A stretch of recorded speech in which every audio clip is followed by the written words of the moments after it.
After enduring grueling training, our protagonist lies on the ground, his willpower nearly depleted, half convinced he's on the brink of death. Yet, emerging from the shadows is a figure who gazes upon him with satisfaction, praising his endurance and assuring him that the fearsome E-rank exam should now be the least of his worries. The protagonist, named Rick, acknowledges the compliment, but can't shake the feeling that he still has a long way to go to catch up. The following day at the guild house, as Rick registers for the E-rank promotion exam, the receptionist recognizes him with a friendly call of his name. She introduces herself as Arisa, and the two rejoice in their reunion. Rick is surprised to see Arisa has transferred to the Central Guild, just as she is to learn he's left his clerical job for the life of an adventurer. Amidst the sea of youthful faces at the testing ground, Rick's spirits dampen as he reflects on his own age. 32, far beyond the typical age to start adventuring. His disappointment is interrupted when a middle-aged man harasses Arisa, seeking a date. She declines gracefully, but the man insists, becoming aggressive. Stepping in, Rick de-escalates the situation, but the man lunges with a punch. Rick, noting the man's sluggishness, easily dodges and retaliates with a swift uppercut, rendering the man unconscious. Grateful, Arisa hands Rick his admission ticket, displaying the number 4242. A number Rick finds ominously odd. Upon leaving the guild, Rick is greeted by Lynette, a stunning dark elf who inquires about his registration. Overjoyed to see her, Rick can't help but admire her beauty, and with a wistful smile, he jokes to himself about wishing he were 10 years younger, especially in light of Lynette's two impressive assets. Lynette urged Rick to hasten to the exam site, mentioning that his senpai would be attending to observe Rick's performance. This news drew a complex expression from Rick, who harbored concerns that his senpai's presence might spell trouble. As Rick observed the young aspirants at the exam venue, his self-confidence waned. They radiated potential, seemingly poised to become anything they desired. Lynette, however, commended Rick on his considerable improvement over 2 years of rigorous training, suggesting that the other examinees would doubt their own abilities once they witnessed his strength. She cautioned him to hold back, to avoid discouraging them too much. Rick was aware of his growth in strength, yet he also recognized his isolation during those years of intensive training, first in the mountains and then within the guild's walls. He had not had the chance to gauge his capabilities against an average adventurer's. Lynette clarified the ranking system for him, from F to S rank, leading Rick to modestly assess that he should qualify for at least E rank. Encouragingly, Lynette reminded Rick that he was a member of the Orichalcum Fist, a fact that should bolster his confidence. Meanwhile, at the guild, Arisa instructed the bodyguard to remove the middle-aged man Rick had dealt with earlier. The bodyguard, upon inspection, realized the man's body armor was indented in the exact shape of a fist, and that the man was, in fact, an A-ranked adventurer. This revelation led to speculation about the intensity of Rick's training. For the E-rank promotion exam, Rick faced 2 tests, the first being an attack power measurement against a punching slime bag. The instructor encouraged the examinees to strike the slime bag with their full might. Recalling his own training, Rick remembered his senpai's instruction to condition his body to shatter a gold slime bag with his bare hands. A feat Rick initially deemed impossible until his senpai demonstrated it with ease, destroying it after insisting on a daily regimen of 50,000 punches. Approaching the task at hand, Rick noticed that the slime bag was green, the weakest variety, with blue, yellow, red, silver, and gold indicating progressively stronger slimes. A young noble, seeking to demonstrate his prowess and validate his status as the second son of the Diramuto family, channeled a spell and produced a small fireball, hurling it at the slime bag. The crowd erupted in admiration for his magic, but Rick couldn't help but think the display lackluster for someone touted as a prodigy. Now it was Rick's turn to face the slime bag. As he approached, whispers rippled through the crowd, murmuring about his age and the unusual sight of someone his age at E rank. The judge, curious about Rick's background, looked through the documents and remarked that adventurers typically train their magical abilities until the age of 20, beyond which significant growth is not expected.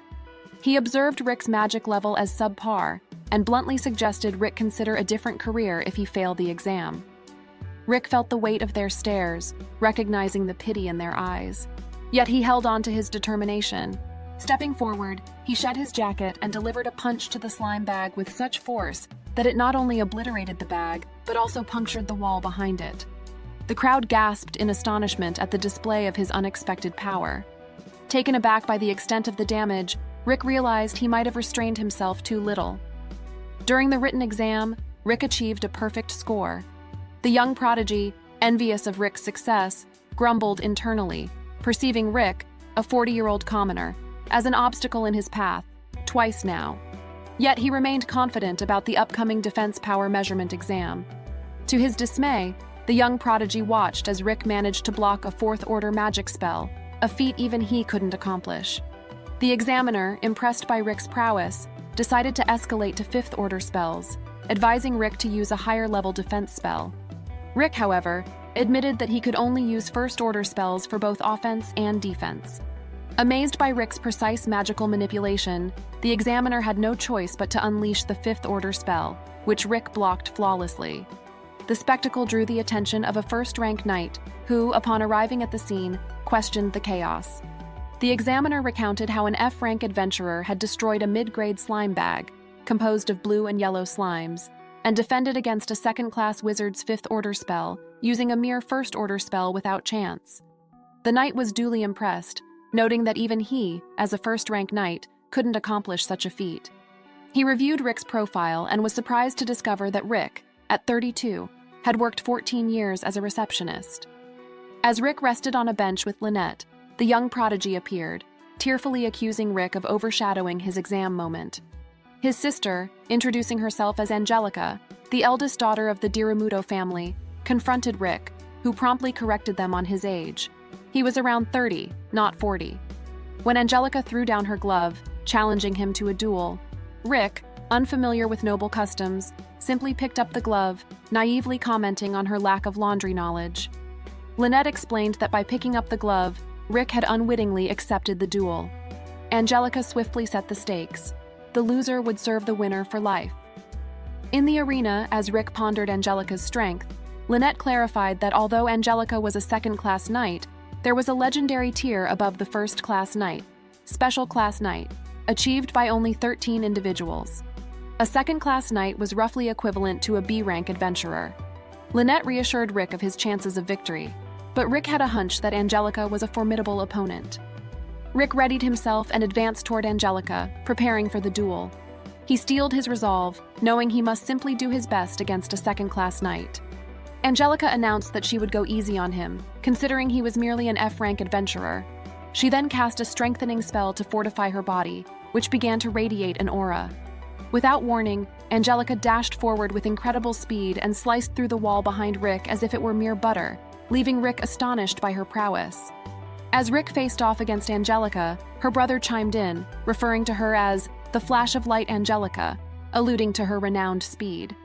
Angelica herself warned that her initial miss was intentional and assured she wouldn't miss a second time as she prepared another blink step. Not sure about the camera angle, but there are no complaints here. It's perfect. Rick, however, considered her celebrated blink step to be far slower than his usual running pace, and he found himself questioning her title. He effortlessly dodged her subsequent slash, to her astonishment. Angelica could not fathom how Rick, whom she perceived to be a 40-year-old man, could react so swiftly, a feat she believed only a handful of first-class knights could achieve.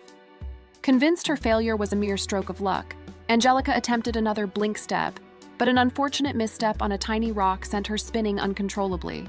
Rick, caught off guard, wondered if he could evade a barrage of such erratic attacks.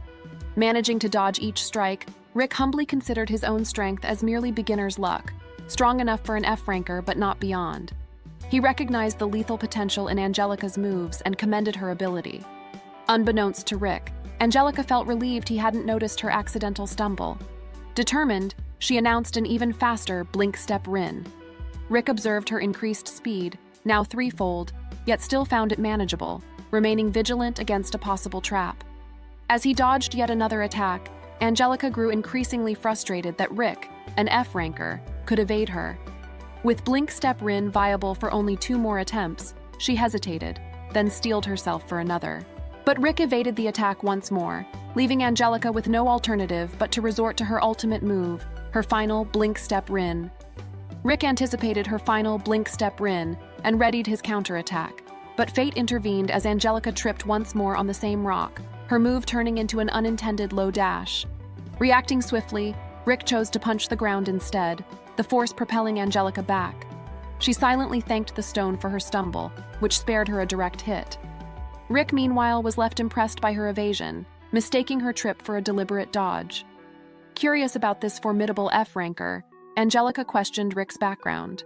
He simply shared his story of transitioning from guild receptionist to F-ranker 2 years ago. Skeptical, Angelica contemplated his honesty, but Rick assured her of his earnest effort and expressed gratitude for a worthy opponent. With that, Angelica admit her defeat. Rick was taken aback by Angelica's abrupt surrender. He had been under the impression that she was on the winning side. As she attempted to flee, Rick called out, reminding her of their agreement and urging her to honor the conditions of their duel. However, this only spurred Angelica to run away even faster. In the exam hall, Rick fretted over his performance in the first exam. Lynette offered reassurance, playfully suggesting that even if he failed, he could simply triple his training efforts. Rick responded with a wry comment that such an intense regimen would likely kill him. Their exchange was interrupted by Hailing, the eldest son of Diramuto, who approached Lynette with romantic intentions, delivering a pickup line he'd picked up from YouTube. Upon completing his line, he touched Lynette's hand and boldly proposed she become his second wife. Rick, assuming the role of a protective figure, interjected, falsely claiming Lynette as his girlfriend to deflect Hailing's advances. Hailing ridiculed Rick, dismissing him as a mundane middle-aged man and mocking his status as an F-ranker.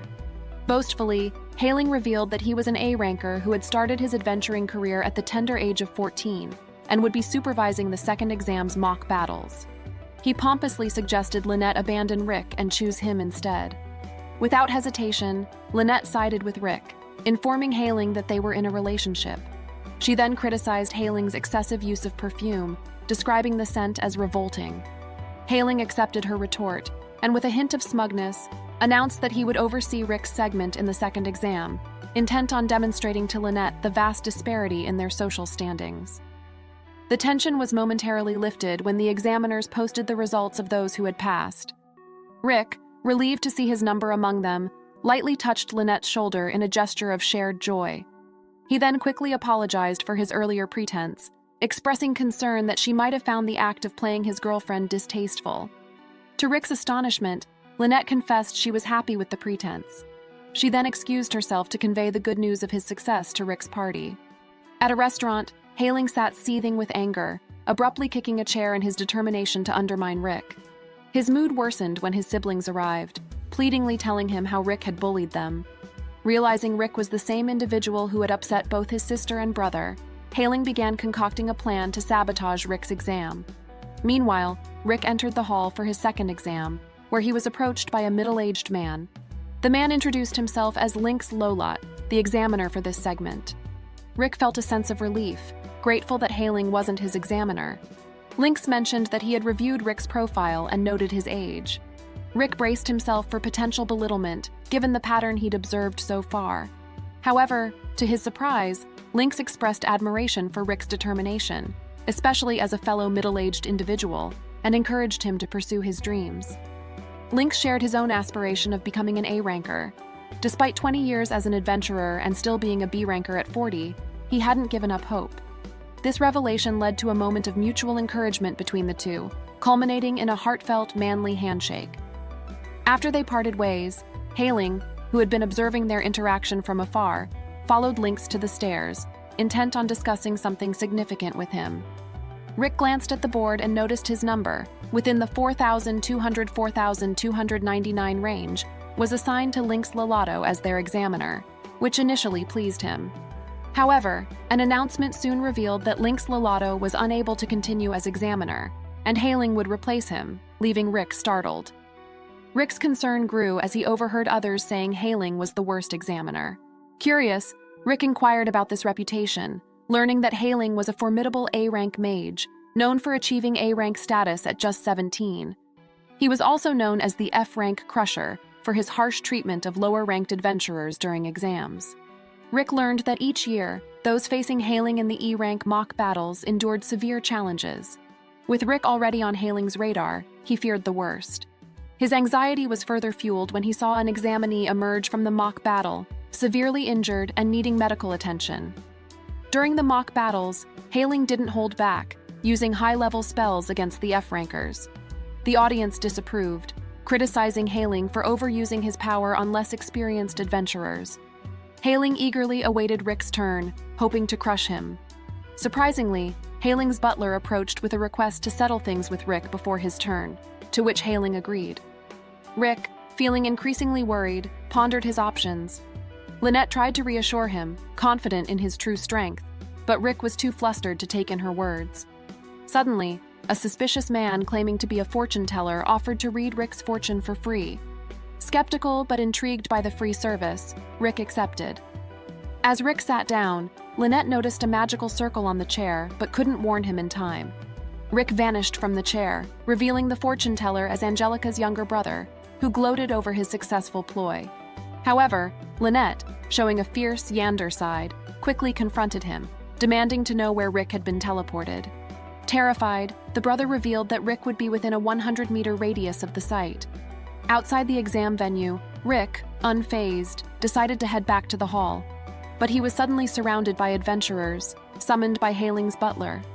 The butler revealed they were elite guards of the Diramuto household, intent on eliminating Rick. Realizing the younger brother's role in the scheme, Rick understood the severity of his situation. He faced at least 20 adversaries, including B rankers and even an A ranker like the butler. Outnumbered and outclassed, Rick braced for the worst. Just then, to his fortune, Rick's senpai arrived on the scene. Rick's senpai, noticing him outside the exam site, expressed curiosity about why he wasn't inside, as the exam was about to start. Rick evasively mentioned he was just taking a breather. His senpai, sensing something off about the men surrounding Rick, inquired about them. Rick lightly patted one of their shoulders, casually dismissing them as friends. However, the senpai, an orc-looking man, sensed something amiss. Rick, sensing the situation escalating, warned the butler to withdraw if they valued their lives. Ignoring the warning, one of the men swung his sword at the orc, who was impressed with the man's use of strengthening magic, but pointed out that the sword itself needed fortifying, as it shattered upon contact. Continuing the confrontation, the man attempted to punch the orc, but his fist was effortlessly caught, and his finger broken as a lesson in strength. The orc immediately healed the man's finger with his magic, offering advice and suggesting training. The display of the orc's strength and magical prowess impressed everyone present. They realized that this orc was none other than Blowstone Ashork, a wise orc, a rare monster that not only possessed the qualifications of an adventurer, but could also speak human language and use magic. The butler, recognizing Blowstone's identity, acknowledged that they were facing a member of the Orichalcum Fist, an S-rank adventurer and part of the strongest party on the continent.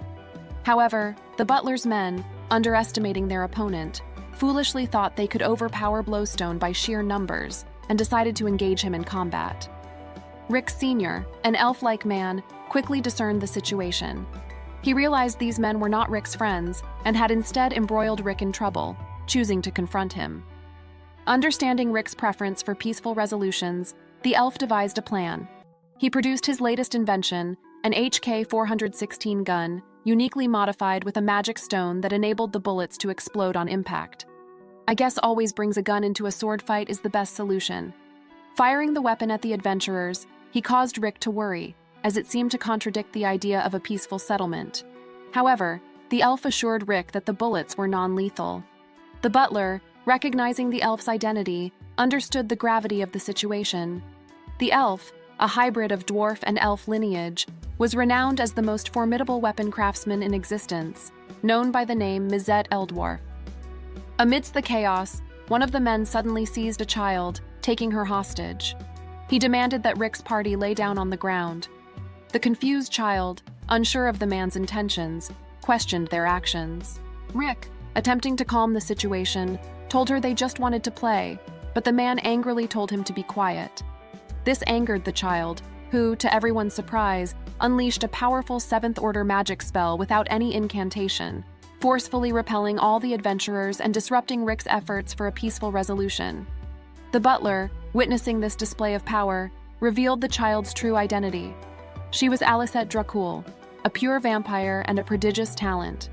At only 10 years old, she had already earned the title of the Prodigy of Devastation, recognized as an exceptionally powerful mage.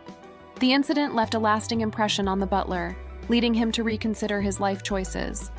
Overwhelmed by the strength of the S-rank party and desiring a more tranquil existence, he decided to resign from his current position and pursue a life of peace. Lynette continued to hold the little brother captive, insisting she would not release him until Rick returned.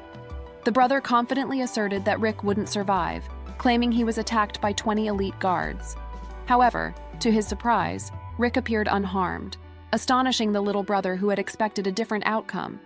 In a fit of anger, Lynette flung the little brother towards the ceiling. Rick, noticing the damaged wall, questioned Lynette, who casually mentioned she had made a few cuts. Rick, apprehensive of Lynette's formidable strength, mentally noted to never anger her. As they waited for the mock exam, Rick sat on a bench, visibly unsettled at the prospect of facing Hailing. More injured participants emerged from the mock battle, but while Rick seemed calm, Lynette noticed his legs shaking uncontrollably. Rick confessed his fear, highlighting the disparity between his skills and Hailing's. He could only use a first-order spell for attack and defense, equating to just 2 skills, while Hailing possessed 1,000. Lynette tried to reassure him, but Rick struggled to find confidence in himself. Kneeling in front of him, Lynette expressed her unwavering belief in Rick's capabilities, encouraging him to believe in himself as she had since the day he chose to become an adventurer. Suddenly, Lynx appeared, badly injured. Rick was shocked and inquired about what happened. Lynx revealed that Hailing had assaulted him to ensure he'd be Rick's examiner. He recounted how Hailing had belittled his dream of building a school in his hometown, calling him a third-rate person and a slow starter, saying he'd never reach A rank. Lynx suggested that Rick withdraw from the exam, fearing Hailing would treat him even worse. However, Rick was determined to confront Hailing, resolved to send Hailing flying. Lynette was looking for a place to watch Rick's mock battle when Arisa appeared. They quickly became friends and decided to watch the battle together, with Lynette inviting Arisa to join her party. Blowstone welcomed them warmly, suggesting they sit beside Alicette. Mizet, noticing Arisa's arrival, seemed particularly interested in her too big cannon and expressed a wish for her to sit beside him. Lynette, sensing Mizet's intentions, suggested that Arisa take a different seat to avoid any potential harassment. Arisa was surprised to learn about the members of Rick's party, and was especially taken aback to discover that Blowstone was Rick's teacher. Blowstone explained that an adventurer's strength is based on the 4 great foundations: physical strength, body control, magical control, and magical quantity. He noted that since Rick started his adventurer's journey at 30, his magical quantity was relatively inferior, so he focused intensively on training the other 3 foundations. Blowstone shared that he had trained Rick to develop extraordinary physical strength, to the extent that he could subdue the most dangerous monsters barehanded, aiming to make him to One-Punch Man. Mizet had been responsible for teaching Rick about magic control for 2 years, while Lynette, who contrary to Arisa's assumption was not just a regular maid, but also quite strong, had trained Rick in body control. Blowstone proudly stated that Rick absorbed the training desperately and had now reached the S-rank realm. He mentioned that if Rick utilized his inherent skill, he might surpass them all. However, he also noted that Rick had not yet realized he possessed this inherent skill. Mizet recalled an instance during Rick's training where he destroyed a large rock, but Blowstone brushed it off as a basic skill for an F-ranker. Mizet wondered whether Rick, who still considered himself an ordinary F-ranker, would manage to fare well in the mock exam. As the mock battle commenced, Rick and Hailing exchanged verbal jabs. Hailing quickly unleashed a chantless third-order flame magic attack at Rick. Rick, caught off guard by the lack of incantation, braced himself as the spell hit him directly. When the smoke cleared, to everyone's surprise, Rick stood unharmed, having successfully withstood the attack. Impressed, Hailing escalated his efforts, unleashing a 4th-order magic spell. Again, Rick managed to endure the attack without faltering. Hailing then bombarded Rick with various elemental spells: lightning, water, earth, but Rick continued to withstand each assault, seemingly unbreakable. Frustrated with the ineffectiveness of his magic, Hailing decided to engage Rick physically. He combined Blink Step Rin with Sturdy Fist K and lunged at Rick with a powerful punch. In a swift counter, Rick met Hailing's fist with his own, resulting in Hailing being thrown backward while Rick remained firmly in place. Regaining his footing, Hailing realized something was different about Rick. Rick recognized that while Hailing's own magical quantity was high, his other foundational skills were lacking compared to Rick's. This revelation made Rick confident about winning the mock battle. Hailing then unleashed a fully powered third-order fire spell, but Rick effortlessly halted it with his palm. As Hailing resorted to Blink Step Rin in an attempt to close the distance, Rick calmly declared Hailing's speed as too slow. Hailing activated Iron Body to block Rick's fist, managing to hold his ground and finally acknowledging Rick as an exceptional E-ranker. Hailing, reluctant to acknowledge Rick's strength, accused him of merely being lucky. Rick countered, explaining that he had used body manipulation, a technique surpassing simple strengthening magic. Intrigued, Hailing questioned what Rick had done in the past 2 years to attain such strength. Rick detailed his rigorous training. He wasn't allowed to leave a dragon's den until he had defeated it, swam in a monster trap liquid until he suffocated, and was dropped into monster territory with 1-ton weights, forced to run 100 kilometers. Arisa, hearing this, was shocked and questioned if Rick had died during his training. Blowstone then clarified that Rick had indeed died several times, but each time Blowstone had revived him. Still skeptical, Hailing demanded more proof of Rick's claims. Rick then shared his ultimate dream, to defeat the world's strongest monster, the Kaiser Arusapieto. This revelation drew laughter from Hailing's family, who dismissed it as a childish fantasy, likening it to the fairy tale Legend of the Hero Yamato, where the hero defeats Arusapieto. They mocked the idea as something only young children would dream about. Determined to end the battle, Hailing cast a powerful chantless 7th-order magic spell that bound Rick's legs. He didn't stop there. Hailing continued, summoning an imposing golem with an 8th-order magic spell, declaring it his strongest magic. Despite the daunting challenge, Rick stood firm, clenching his fists tightly, ready to face both Hailing and the golem. Hailing ridiculed Rick for relying on low-level magic, but Rick confidently responded that he had practiced his magic hundreds of millions of times over the past 2 years. Arisa found this claim physically implausible, but Blowstone explained that, with the aid of special space-time magic, such a feat was indeed possible, and Rick had managed it on his own. Hailing, eager to conclude the fight, commanded his golem to attack Rick.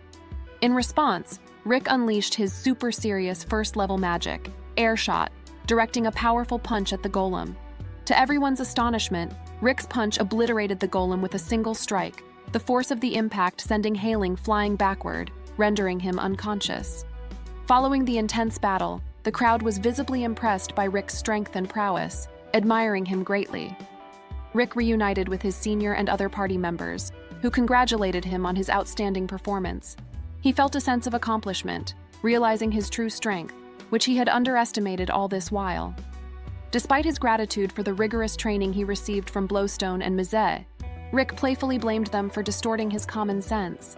Hailing, attempting to leave the exam hall in a daze, was impeded by his concerned siblings. However, he insisted on walking out by himself. Rick approached Hailing, remarking on the irony of an elite genius like Hailing losing to a slow starter like himself. Hailing's younger brother was ready to retaliate, but Angelica held him back. Hailing listened to Rick, who shared his grueling training experience and expressed high hopes for Hailing to become an even stronger adventurer. In response, Hailing vowed that he would be the examiner for Rick's next promotion exam, promising a victory against him and advising Rick to be prepared. Following this exchange, Hailing and his family departed. The exam results were then posted, confirming Rick's successful advancement to E rank. This achievement led Rick to reminisce about his childhood 22 years ago. As a young boy, he was engrossed in the book Legends of the Hero Yamato, which spoke of defeating the ultimate demon, Kaiser Arusapieto, to obtain the Akashic Records, a treasure granting all wishes. Inspired, Rick dreamt of becoming the hero who would conquer that challenge. However, his aspirations were met with concern from his parents, who advised him against the perilous life of an adventurer, suggesting he pursue a more respectable and stable career instead. At school, the teachers conducted a test to see if any of the students possessed an inherent skill, a rare personal skill factor that, if discovered, could grant them a scholarship to a knight or mage school. To everyone's surprise, including his own, it was revealed that Rick had an inherent skill, though its nature and power remained a mystery. This discovery filled Rick with immense joy, as he began to envision a future where he could become a hero like Yamato from his favorite book. Eager to share the news of his inherent skill with his parents, Rick resolved to pursue a career as an adventurer. However, despite his initial excitement, Rick found himself unable to access or utilize this mysterious skill. As days turned into years, his inability to harness his inherent skill led to a growing sense of disillusionment, and he gradually began to ignore it. Time passed, and Rick matured into a young adult, eventually taking a job as a clerk at the guild's reception area. 14 years later, he was still there, his eyes weary from the monotonous routine. His friend Zaid, now a B-rank adventurer, stopped by to pick up a new mission and casually invited Rick out for a drink. That evening, as Rick walked home, he reflected on Zaid's success and his own stagnant life, wondering how different things might have been if he had chosen the path of an adventurer 14 years earlier. Suddenly, his thoughts were interrupted by cries of alarm. A monster had appeared. Curious, Rick headed towards the commotion and encountered a giant troll. Spotting a maid in the vicinity, he instinctively rushed to her aid, positioning himself to protect her. However, to his astonishment, the maid effortlessly sliced the troll into pieces with her bare hands. The maid, who turned out to be Lynette, thanked Rick for his bravery, but assured him she was a strong adventurer capable of handling such threats. Grateful for her intervention, Rick thanked Lynette for saving him and curiously inquired about her adventurer rank. Having never witnessed adventurers in combat, he speculated that she might be a B rank. However, Lynette revealed her license, showing that she was actually an S-rank adventurer, astonishing Rick with her elite status. Impressed by her high ranking, Rick confided in Lynette about his own aspirations of becoming an adventurer at the age of 30. He questioned whether such a goal was feasible for him. Lynette acknowledged Rick's bravery in trying to protect her, noting that courage was a crucial trait for an adventurer. Rick felt a surge of hope upon hearing this, but Lynette tempered his enthusiasm with realism. She explained that while courage was vital, the ability to grow one's magical quantity typically ceased after the age of 20. She candidly advised him that, given this limitation, his ambition to start an adventuring career at his age was most likely impossible. Accepting the reality of his situation, Rick felt a sense of relief, even managing to jokingly ask Lynette out on a date. To his surprise, she accepted, agreeing to meet him after 7 o'clock in the evening. The following day, Rick was in exceptionally high spirits at work, much to the bemusement and slight annoyance of Arisa, who found his overzealous demeanor a bit overwhelming. Zaid also dropped by the guild for another B-rank quest, and he too couldn't help but feel slightly put off by Rick's unusually upbeat attitude. After work, Rick hurried to the dinner location, excited about his evening with Lynette. However, his plans were abruptly interrupted by the appearance of monsters. The townspeople estimated about 30 monsters and urged Rick to flee for safety. Despite their warnings, Rick, concerned for Lynette's well-being, headed in the direction of the disturbance. Upon arriving, he found Lynette had already single-handedly defeated all the monsters. Relieved that she was unharmed, Rick realized there was no need to worry about her due to her formidable strength. But as they were talking, another horde of monsters appeared. Lynette confidently reassured Rick that she could handle them alone and urged him to get to safety. As the situation escalated, Lynette suddenly felt unwell and knelt on the ground, unable to continue fighting. Just as a monster was about to strike Rick, Zaid arrived in the nick of time, saving Rick from the attack. Other adventurers also joined in, working together to combat the monsters. Zaid reassured Rick that they were capable of handling the situation. Observing the adventurers in action, Rick felt a resurgence of his long-held desire to become an adventurer himself, envying their bravery and strength in the face of danger. However, Lynette, still struggling, warned Rick that they needed to urge the adventurers to flee. Rick was confused, as the 3 adventurers seemed capable of handling the monsters. Lynette explained that her concern was not the monsters they were fighting, but the presence of a dragon nearby. Due to a past trauma, Lynette was unable to control her magic when exposed to dragon magic. After Zaid and the other adventurers successfully defeated the monsters, Rick tried to warn them about the dragon, but it was already too late. The dragon had arrived, and Zaid noted that unless they had at least 5 A-rank adventurers, their only option was to flee. They attempted to escape, but their path was blocked by an invisible magic barrier, trapping them with the dragon. Zaid's efforts to break the barrier were in vain, as it remained unyielding. In a bold and surprising move, Rick stepped forward, facing the dragon alone, ready to confront it despite the overwhelming odds. Facing what seemed like certain death, Rick resolved to confront the dragon with the spirit of an adventurer. As he stood before the formidable beast, a whirlwind of thoughts raced through his mind. He acknowledged the sheer impossibility of defeating the dragon alone, aware that even a minor attack from the creature could be fatal. Yet, amidst his fear and doubt, a resolute voice within him urged him to fight on. Emboldened by Rick's determination, Zaid found his own courage reignited and decided to join the fight. However, the dragon, uninterested in their bravado, unleashed a powerful blast that sent all the adventurers reeling. Injured and sprawled on the ground, they braced for the worst as the dragon prepared to launch another devastating attack. But in an unexpected turn of events, Rick, driven by an indomitable will, stood up and faced the dragon head-on. In that moment, he unexpectedly unlocked a unique skill, Reckless Soul, and advanced towards the dragon. The dragon responded with a vicious stomp, targeting Rick with its massive claw. Zaid and Lynette, unfamiliar with the concept of a main character's plot armor, watched in horror, fearing for Rick's life.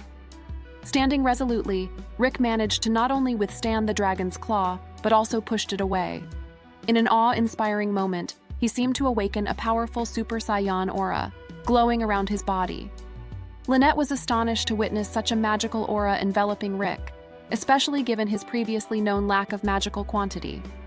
Embracing his newfound power, Rick acknowledged that the skill's emergence was belated, yet he was ready to utilize it fully. He launched a serious punch at the dragon, which simultaneously unleashed a blast towards him. Remarkably, Rick's punch pierced through the dragon, demonstrating his extraordinary strength. Lynette and Zaid were astounded by the display of his power. Overwhelmed and exhausted, Rick collapsed into unconsciousness, satisfied with his achievement. A week later, Rick awoke in his bed with Lynette by his side. She explained that his body was recovering from the ordeal, as the magic circuits within him had been damaged. Lynette then extended an invitation to Rick to join her party, Orichalcum Fist. She admired Rick's unwavering courage and determination in battle, and expressed her belief in his potential to become a strong adventurer. She also shared that her party's goal was to defeat Arusapieto, aligning perfectly with Rick's dream. Overjoyed and moved by her words, Rick shed tears of happiness, thrilled at the prospect of finally becoming an adventurer. Back in the present, Lynette congratulated Rick on becoming a fully fledged adventurer. Grateful, Rick thanked Lynette and his senpai for their training and support, feeling glad that he had never given up on his dream. The day after the exam concluded, Rick visited Lynx in the hospital to celebrate his discharge and fulfill a promise for a drink.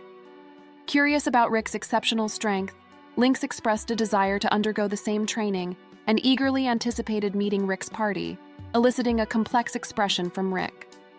A few days later, Lynx prepared to visit Rick's party, heeding Rick's advice to wear the highest level of equipment. Arriving at the destination, Lynx was taken aback by the sight of a grand castle, reminiscent of something belonging to a demon lord. Greeted by Rick at the entrance, Lynx commented on the absence of monsters around the castle. Rick explained that no monsters dared approach it, leaving Lynx puzzled about why he was advised to wear such advanced gear. Inside the castle, Lynette warmly welcomed Lynx. Suddenly, Alicette descended the stairs and playfully fired a high-level electric magic shot at Rick, which he skillfully blocked. He gently reprimanded her for using magic inside the castle, to which Alicette responded with a mischievous grin, only relenting when Lynette threatened to take away her meal. While Rick was occupied with Alicette, Lynx decided to explore the castle, heeding Rick's warning to keep his armor on. In an open field, he encountered Mizette, who was busy crafting a new weapon, a bazooka. Mizette invited Lynx to test the invention by shooting at a target. The weapon fired a rocket that exploded impressively, but Mizette seemed disappointed that there were still ashes left, indicating room for improvement. Lynx, however, was already deeply impressed by the explosive power of the weapon, realizing that if such technology were mass-produced, it could revolutionize the nature of battle. Lynx quickly realized that Rick's party was far from ordinary, and wondered if such extraordinary events were a regular occurrence for them. Exploring further, he entered a room where he found Blowstone engrossed in a book. Blowstone, welcoming Lynx, shared that reading helped him stay calm. Curious about Rick's training, Lynx expressed his interest to Blowstone, who, sensing Lynx's eagerness, invited him to experience it firsthand. They ventured deep into the forest, where Lynette was gathering mushrooms. Suddenly, Lynette heard someone shouting and discovered Lynx tumbling down a mountain. She swiftly caught him, saving him from a potential fatal fall. Lynx, shaken but grateful, then noticed a dead giant boar on the ground. Lynette casually mentioned she would use it for dinner, astonishing Lynx with her strength. Lynx explained his training ordeal, revealing he was attached to 500 kg weights and had to run down a 70-degree slope, which almost led to his death had Lynette not intervened. Lynette shared that Rick had undergone the same training but had died several times, a revelation that Lynx found hard to believe. On their way back, Lynx marveled at Lynette's ease in carrying the 500 kg weight. He then encountered Rick and inquired about the number of times he had died, a question Rick evaded by praising Lynette's cooking. After enjoying a delicious meal, Blowstone brought up the topic of the 6 jewels, magical stones that, when gathered, could unlock the dungeon where the legendary Kaiser Arusapieto slept and open the origin spiral. Lynx was familiar with the legend and shared recent rumors about a sudden surge in wyvern sightings near a northern guild and a mysterious red light. This information indicated that their next adventure would lead them to that mountain. At the Northern Guild, a young F-rank female adventurer named Ray Lucas, often relegated to sweeping the floor, longed for a real quest. Just then, Rick's party arrived, seeking to take on a quest with a danger rating of 82. However, the receptionist rejected their request. The guildmaster explained that the quest required a minimum of 4 people, and of those, at least 2 needed to be A rank or above. With only 3 members in their party, Rick and his team realized they needed to find a 4th member to accompany them temporarily.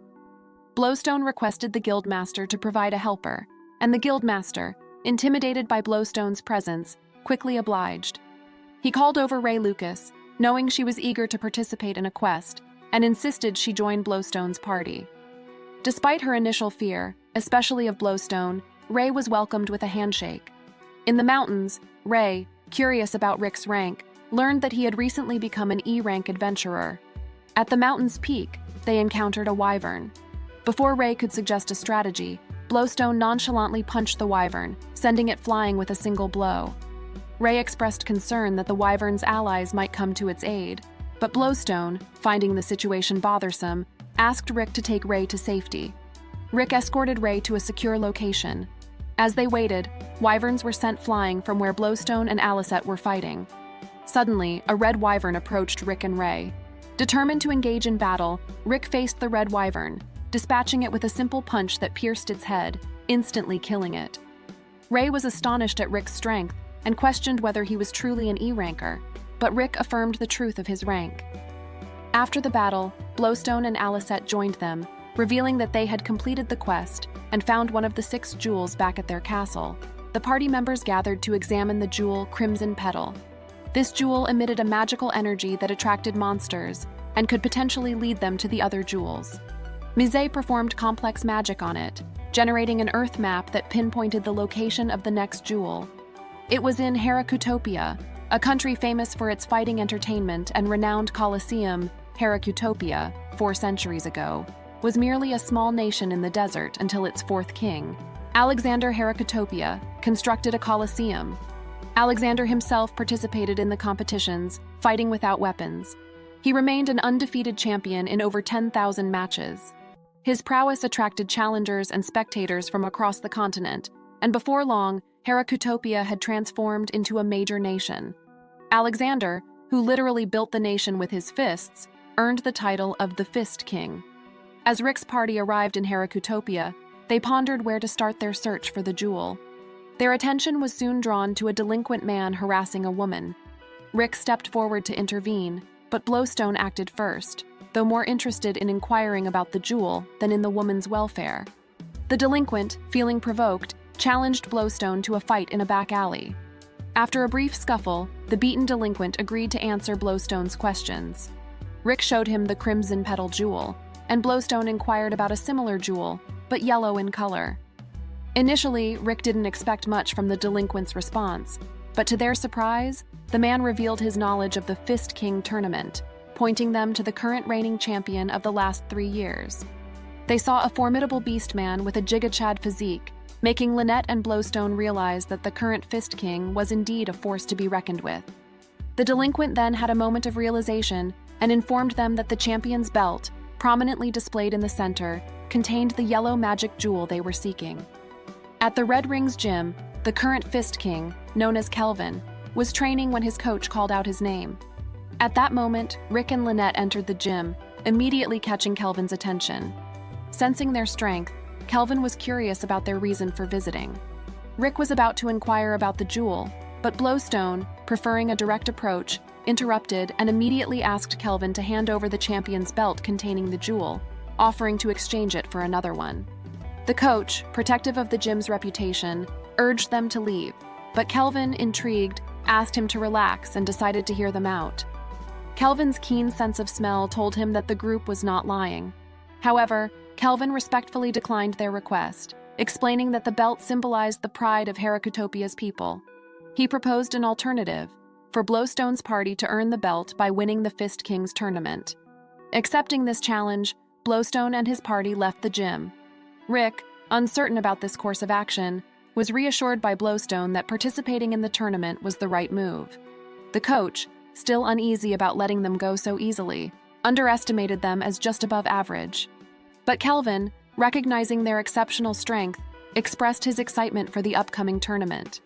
He anticipated that the battles would be legendary. At the Fist King tournament qualification testing grounds, Rick prepared to participate in the West League of the Fist Kings tournament. Despite not feeling fully confident in his strength, he decided to compete alone in the league. Lynette offered to join as well. However, he expressed his desire to face the challenge alone, thanking her for her support. Meanwhile, Blowstone chose to compete in the East League solo. Rick expressed concern that Blowstone, with his immense strength, might inadvertently harm someone during the competition. As Rick was called in for his test, the examiner briefed him on the nature of the examination. He would be engaged in a mock battle against random individuals who had become gladiators the previous year. The examiner clarified that even if Rick didn't win the fight, he could still pass the exam as long as his power exceeded the set standard. Entering the arena, Rick anxiously awaited his opponent. To his surprise, the opponent's voice sounded familiar. When the challenger appeared, it was revealed to be Angelica, leading to an unexpected reunion between the two in such an unusual setting. As Rick and Angelica faced each other in the arena, they both were curious about each other's presence there. However, the examiner, eager to proceed with the mock battle, urged them to start fighting and suggested they could talk afterward. The battle began with Angelica, determined not to lose, especially considering her pride and the fact that Rick had defeated her brother Hailing, a top A-ranker. She quickly employed her flash step technique, but, unexpectedly, tripped and fell. Regaining her composure, she attributed the fall to her own lack of caution. When she attempted flash step again, she stumbled once more, leading her to suspect that it wasn't a coincidence. Not sure why author liked to show us this camera angle again, Rick then revealed his newly developed skill, the first of the 8 secret techniques of holding back, the power of the departing leg sweep. Angelica, realizing the skill and strength required to execute such a move, admitted Rick's prowess, though she was reluctant to concede defeat. Despite her resolve, Angelica's subsequent attempts at flash step resulted in more falls. Eventually, acknowledging the futility of the situation, she surrendered, opting not to continue the fight against Rick. After the battle, Rick shared with Lynette his success in the mock battle, qualifying him to participate in the tournament as a gladiator. Angelica, curious about their purpose in the tournament, listened as Rick explained his goal to win the Fist King tournament. Angelica detailed the challenging path ahead, highlighting the structure of the leagues and the requirement to be in the top 7 of the first league to qualify for the main event. She explained that as a new gladiator, Rick would start from the 5th league and would need to win at least 7 out of 10 matches in each league to progress. This meant over 40 matches to reach the first league, a feat she deemed nearly impossible within a month. However, Rick, undaunted by the challenge, reflected on his rigorous training, considering 40 matches in a month as relatively manageable. He proposed adjusting their plan with Lynette to accommodate this new challenge. Angelica, impressed and somewhat intimidated by their strength, told them to hurry up and leave the human realm after witnessing their capabilities. Angelica informed Rick that the tournament rules only allow an athlete to compete in the same arena once per day. With dozens of preliminary trial arenas spread over a 30 km radius, she emphasized that even with Rick's strength, it wasn't possible to fight more matches that day. Lynette, reviewing the schedule, urged Rick to start moving immediately, noting the limited time. Rick looked at the note and realized he had only 15 minutes to reach an arena 30 km away. Angelica doubted it was possible, even by carriage, but Rick decided to run the distance, believing it to be faster. Skeptical, Angelica watched as Rick sprinted off at an astonishing speed. Curious about whether Lynette would watch Rick's match, Angelica was surprised when Lynette offered to take her to the arena. Lynette carried Angelica, leaping across buildings to reach the arena swiftly. Rick won his second match, feeling optimistic about his progress.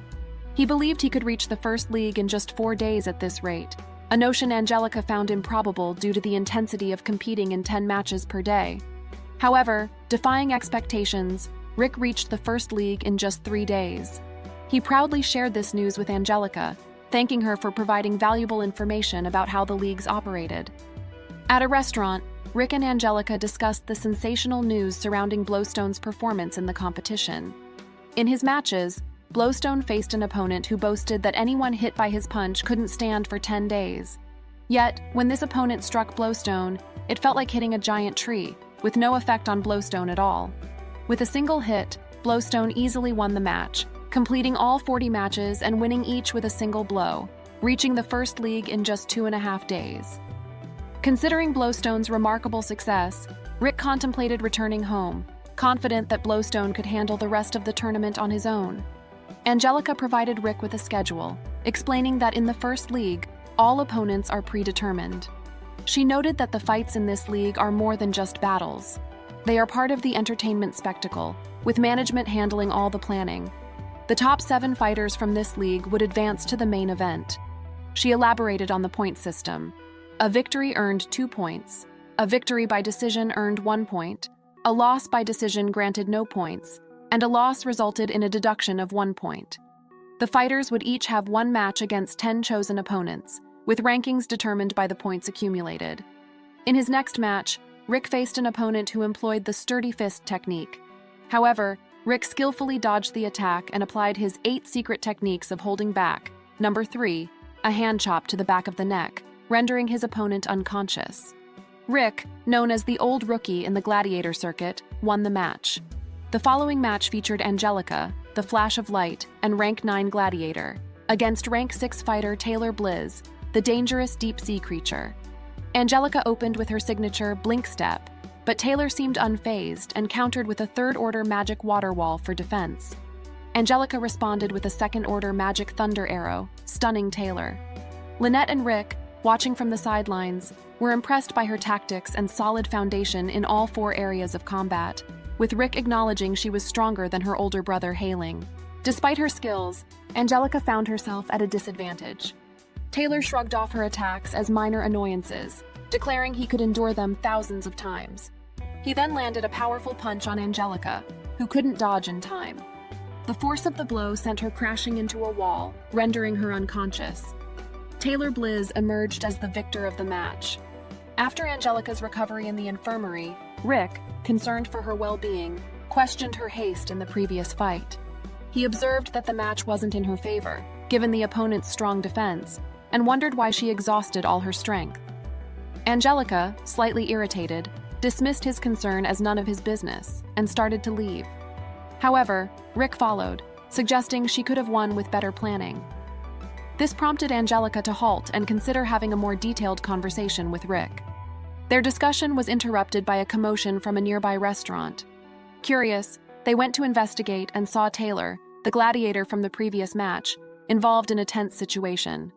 A dragon man was aggressively confronting a waitress, and Taylor intervened, attempting to protect her.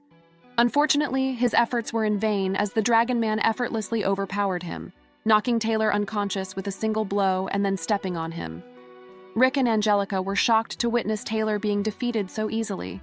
Angelica explained that the aggressor was a dragonborn, a race generally larger than humans, noting that this particular dragonborn was even larger than Blowstone. The situation escalated when the dragonborn, angered over a minor spill, tore the waitress's dress. As Angelica stepped forward to intervene, the Dragonborn turned his aggression towards her. Rick swiftly intervened, stopping the Dragonborn's punch just in time. Rick attempted to defuse the situation, but the Dragonborn, named Gis, threatened to kill him. At that moment, another Dragonborn, wearing luxurious clothing, entered the scene and calmly advised Giz to refrain from rash actions until the main fight. Recognizing the newcomer as Snape, Gis reluctantly left the restaurant. Snape apologized to the restaurant staff for the disturbance and offered compensation. Snape then turned his attention to Rick, greeting him with recognition. He introduced himself as Snape israqde, the head of the management for the Western League.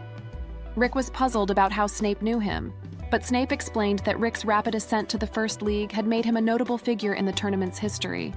Rick immediately recognized Snape as a gladiator before, which he could tell by shaking Snape's hand, and knew that Snape been trained for fighting. Snape admitted but stated that it was 20 years ago. Snape revealed that he being Dragonborn have a physique like that's why he able to garner fame and attention easily. Snape explained that Gis israqde was his younger brother, and apologized for his behavior, describing Gis as easily irritated by those he considers beneath him and difficult to control due to his strength. Snape expressed a feeling of helplessness in managing his brother's actions. After apologizing again and showing concern for Angelica's well-being, Snape departed, leaving Rick curious about the connection between Angelica and Snape. Angelica then revealed that Snape was her fiancé and the motivation behind her participation as a gladiator. She admitted being stuck at rank 9 for some time and was eager to advance in this year's tournament, which explained her rush in the previous fight. Rick was taken aback upon learning of Angelica's engagement to a Dragonborn, a reaction Angelica playfully chided him for being slow to grasp. She further elaborated on her marriage being tied to her noble family's circumstances. Snape had the right to sponsor a participant in the tournament, aiming to manipulate the outcomes for financial gain. By betting on the opponents of the strong gladiator he sponsored, and ensuring their victory through a fixed match, Snape planned to amass a fortune. Angelica suspected Snape's intention was not just financial gain, but also to secure noble connections through marriage. To thwart his plan, Angelica believed the best strategy was to defeat Gis, Snape's sponsored gladiator, before any match fixing could occur. This determination fueled her participation in the tournament. Rick, understanding the gravity of the situation, offered to assist Angelica with her training. Basically, she doesn't want to have lizard dick, so she needs to battle. On the following morning, an eager Angelica geared up for the training session Rick had planned for her. Despite Rick's warning about the intensity of the training, Angelica approached it with confidence and readiness. They headed to an empty field where Rick initially suggested Angelica run 20 km. Considering it a manageable task, Angelica was taken aback when Rick equipped her with heavy weights, 30 kilograms each, on her hands and legs. To further intensify the training, Rick attached a string to her and began running at speeds exceeding 100 km per hour, pulling Angelica behind him. This pace was far beyond what Angelica's blink step could achieve, pushing her physical limits and testing her endurance. Rick explained the purpose of this training was to accustom Angelica's body to rapid movements. Recognizing that Angelica's initial acceleration was strong, but her subsequent movements lacked stability, the goal was to enhance her overall agility and control at high speeds. Rick shared that he had undergone a similar regimen, being dragged by Lynette to build his speed and resilience. After 6 exhausting hours, Angelica collapsed, pleading for a break. Rick, however, encouraged her to push beyond her perceived limits. He commended her stamina, comparing it to his own initial training experience, where he died 3 times on the first day. Angelica boasted about surviving the first day without such extremes, only for Rick to reveal that they had only completed the morning session.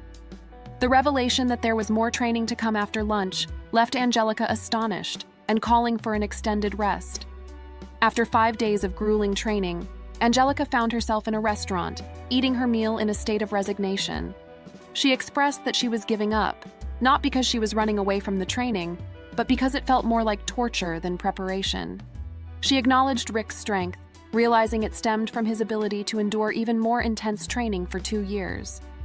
When Rick joined Angelica at the restaurant, she braced herself for reprimand. However, Rick had no intention of scolding her. Instead, he wanted to share his experiences over the past 2 years. As he recounted his journey, his initially cheerful demeanor gradually gave way to a somber expression as he revealed the numerous times he had died during training. He described a particular incident where he was killed by Alisette's magic, and Blowstone, having exhausted all his mana, had to rely on Alicette to transfer some of her mana to revive him. The revelation of Rick's relentless training regime and his repeated deaths shocked Angelica. Rick reflected on his experiences, contemplating which was easier, enduring his current suffering or dealing with regret. Ultimately, he leaned towards valuing his current hardships, echoing his senior's sentiment that embracing such resolve was commendable. Angelica then shared her own background, revealing her dissatisfaction with the traditional training she received as a noble lady, which clashed with her true aspirations. Frustrated by the expectations placed on her because of her noble status, Angelica yearned to become the strongest knight, preferring to endure her current suffering over conforming to societal norms. Determined to continue her training, Angelica instructed Rick to meet her at their usual training spot after his meal. Surprisingly, Rick arrived there first, suggesting that Angelica needed to intensify her training further.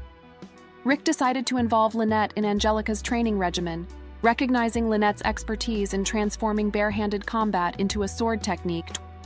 20 days later, on the final day of the First League, the stakes were high for Angelica as she faced off against Rank 7 gladiator, the crazed beast Silva Helgand, in the last preliminary match. The winner of this bout would secure a spot in the main tournament.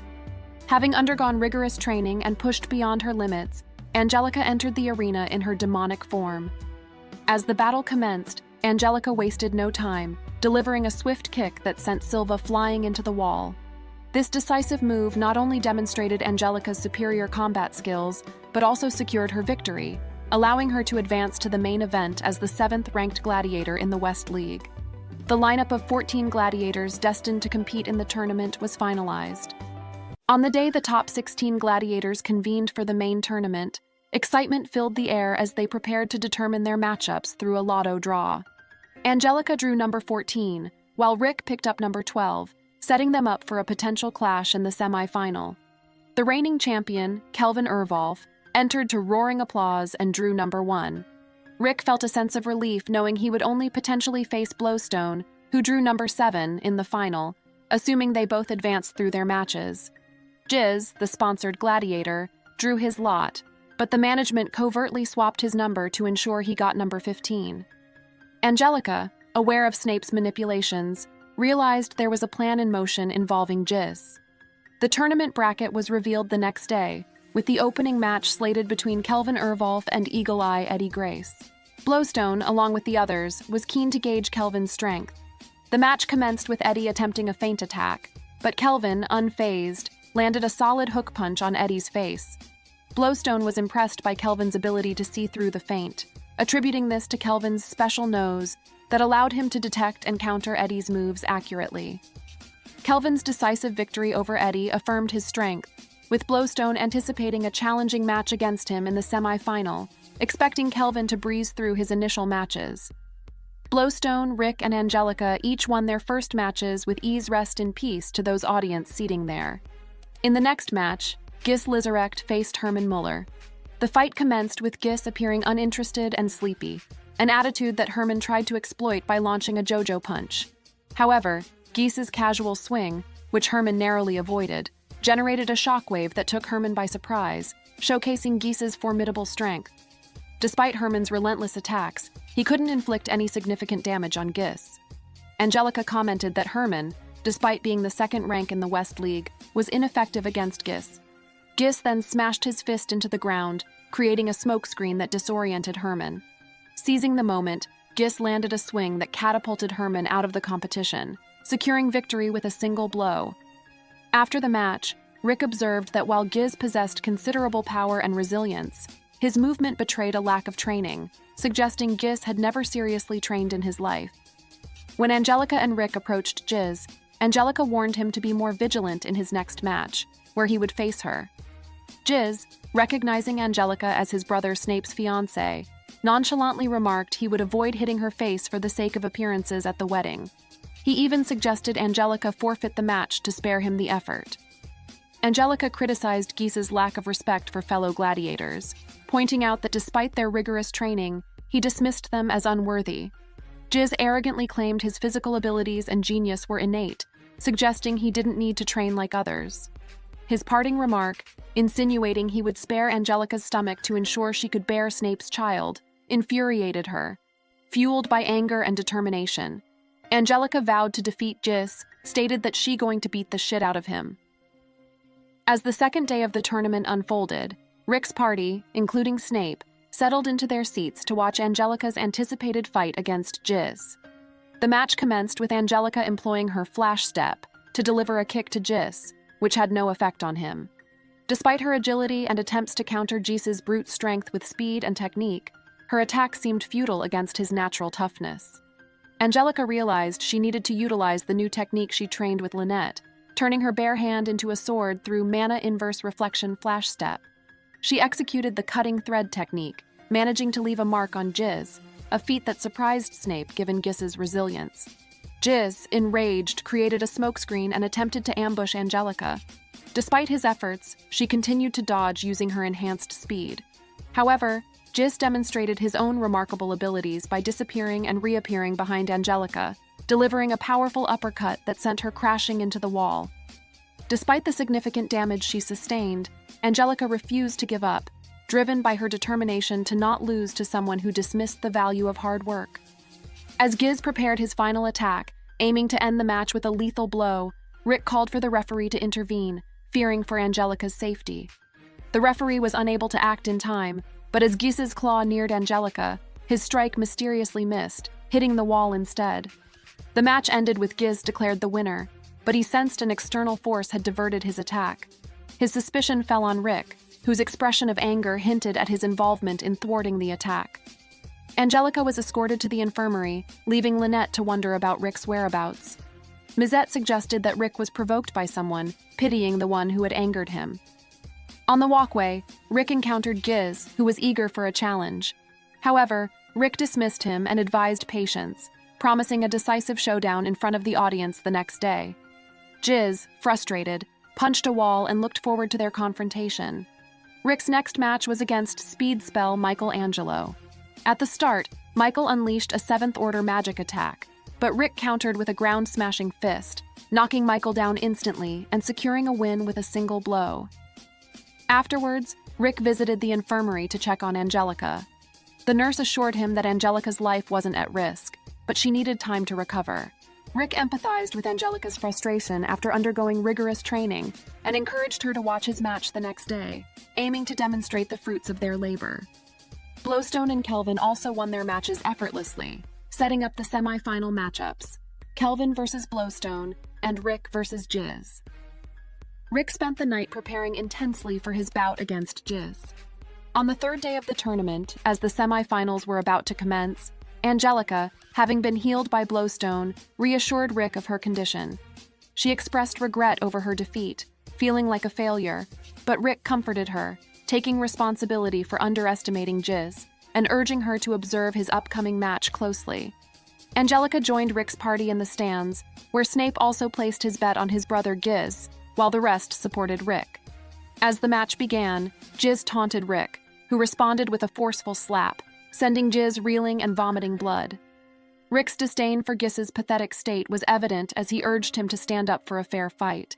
Gis attempted to retaliate with a punch, but Rick skillfully pushed from below, causing Gis to fall back and kneel on the ground. Angelica was surprised to see Rick manage to inflict damage on Gis. Mizet explained that Rick utilized a body manipulation technique known as internal blow, which targets the impact internally rather than externally, proving effective even against the sturdy Dragonborn. Gis then activated Dragon Force, enhancing his speed dramatically. Rick was caught off guard by Gis's sudden acceleration. Although Rick managed to block Gis's knee kick, the force sent him flying backward.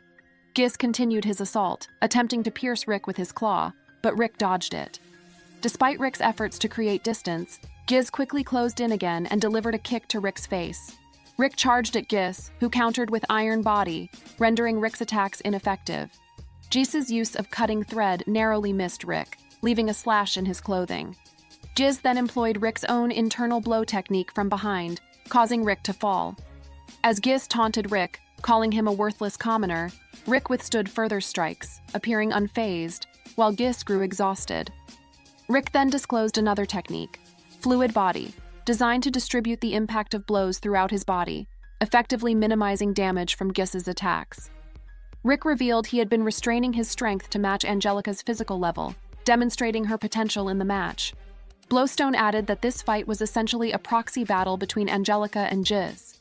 Enraged, Gis prepared for a final assault, combining iron body and sturdy fist, with Angelica's signature blink step Rin.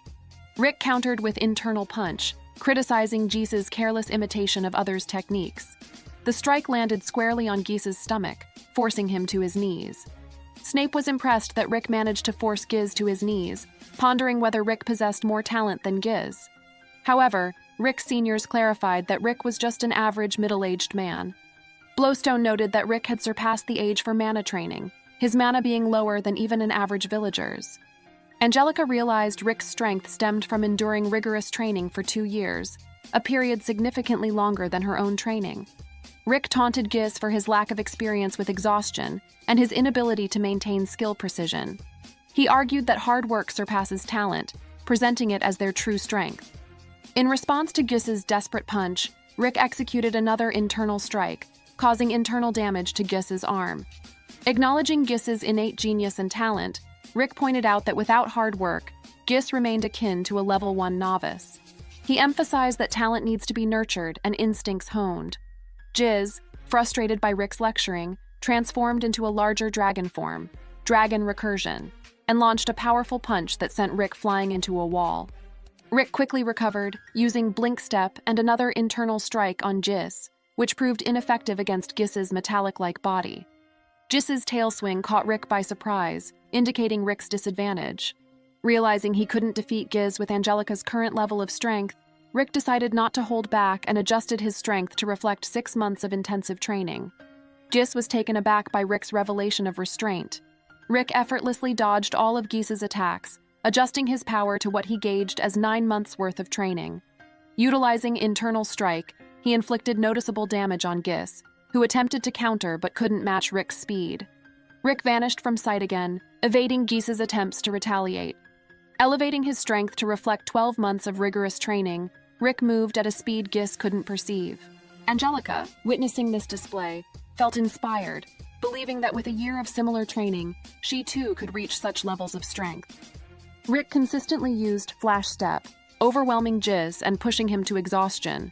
Amid their exchange on talent and hard work, Gis launched a desperate charge. Rick countered with Cutting Thread, slicing through Gis's metallic body and rendering him unconscious. Rick emerged victorious in the semi-final match, remarking that Gis was fortunate not to have faced Angelica after her hypothetical year of training. Rick and Angelica give each other thumbs up for their victory. Snape maintained his composure despite his brother Gis's loss in the match and the substantial financial loss it entailed. He admitted to losing a significant amount of money, but revealed a part of him wished to see Gis humbled, acknowledging his own efforts in training contrasted with Gis's reliance on innate talent. Snape expressed no regret over the outcome and lamented the missed opportunity to marry Angelica, praising her as an exceptional woman. With a sense of resignation, he bid Angelica farewell. As Blowstone prepared for his bout against Kelvin, the arena buzzed with anticipation. Kelvin entered to resounding cheers, but the atmosphere intensified when Gis, still reeling from the effects of Dragon Recursion, unexpectedly charged at Kelvin. With remarkable ease, Kelvin neutralized Gis with a single punch, impressing the crowd and confirming his status as a formidable champion, potentially on par with S-rank fighters. The match between Kelvin and Blowstone commenced, with Kelvin launching JoJo punches at Blowstone. Blowstone managed to block every attack.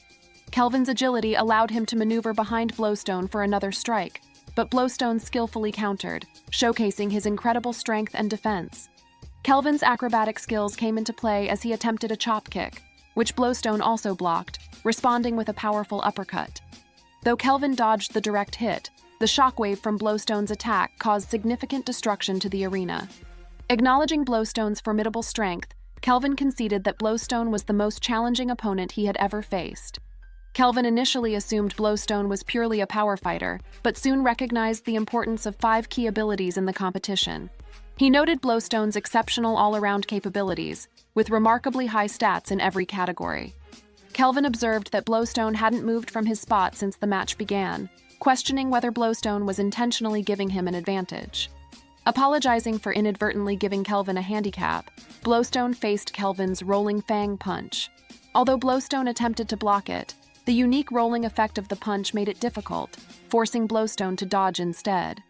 Kelvin was impressed by Blowstone's ability to evade his attack.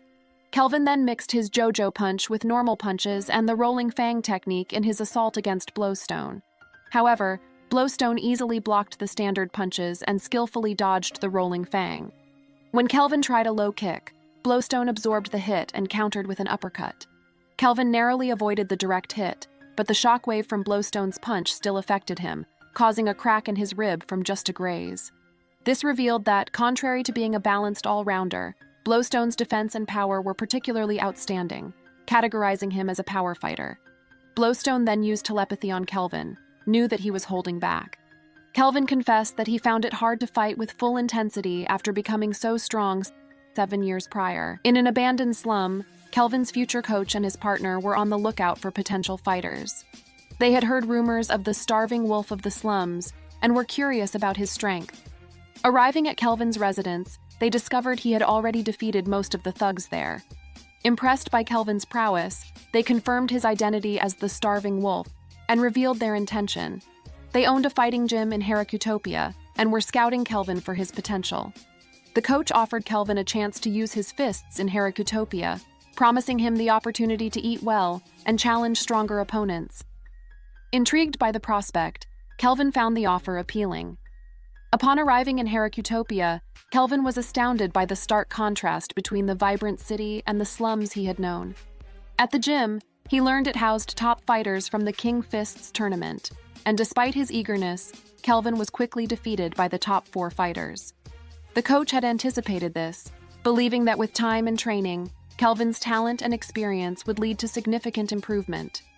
Despite his initial losses, Kelvin remained undeterred, motivated by the challenge to grow stronger. He indulged in foods he had never tasted before and dedicated himself to rigorous training. Within a year, Kelvin entered the King Fist tournament, making it to the main stage and ultimately the final. Facing a 2-time reigning king, Kelvin's confidence never wavered. The final match turned out to be unexpectedly easy for him, marking his rise as a new champion.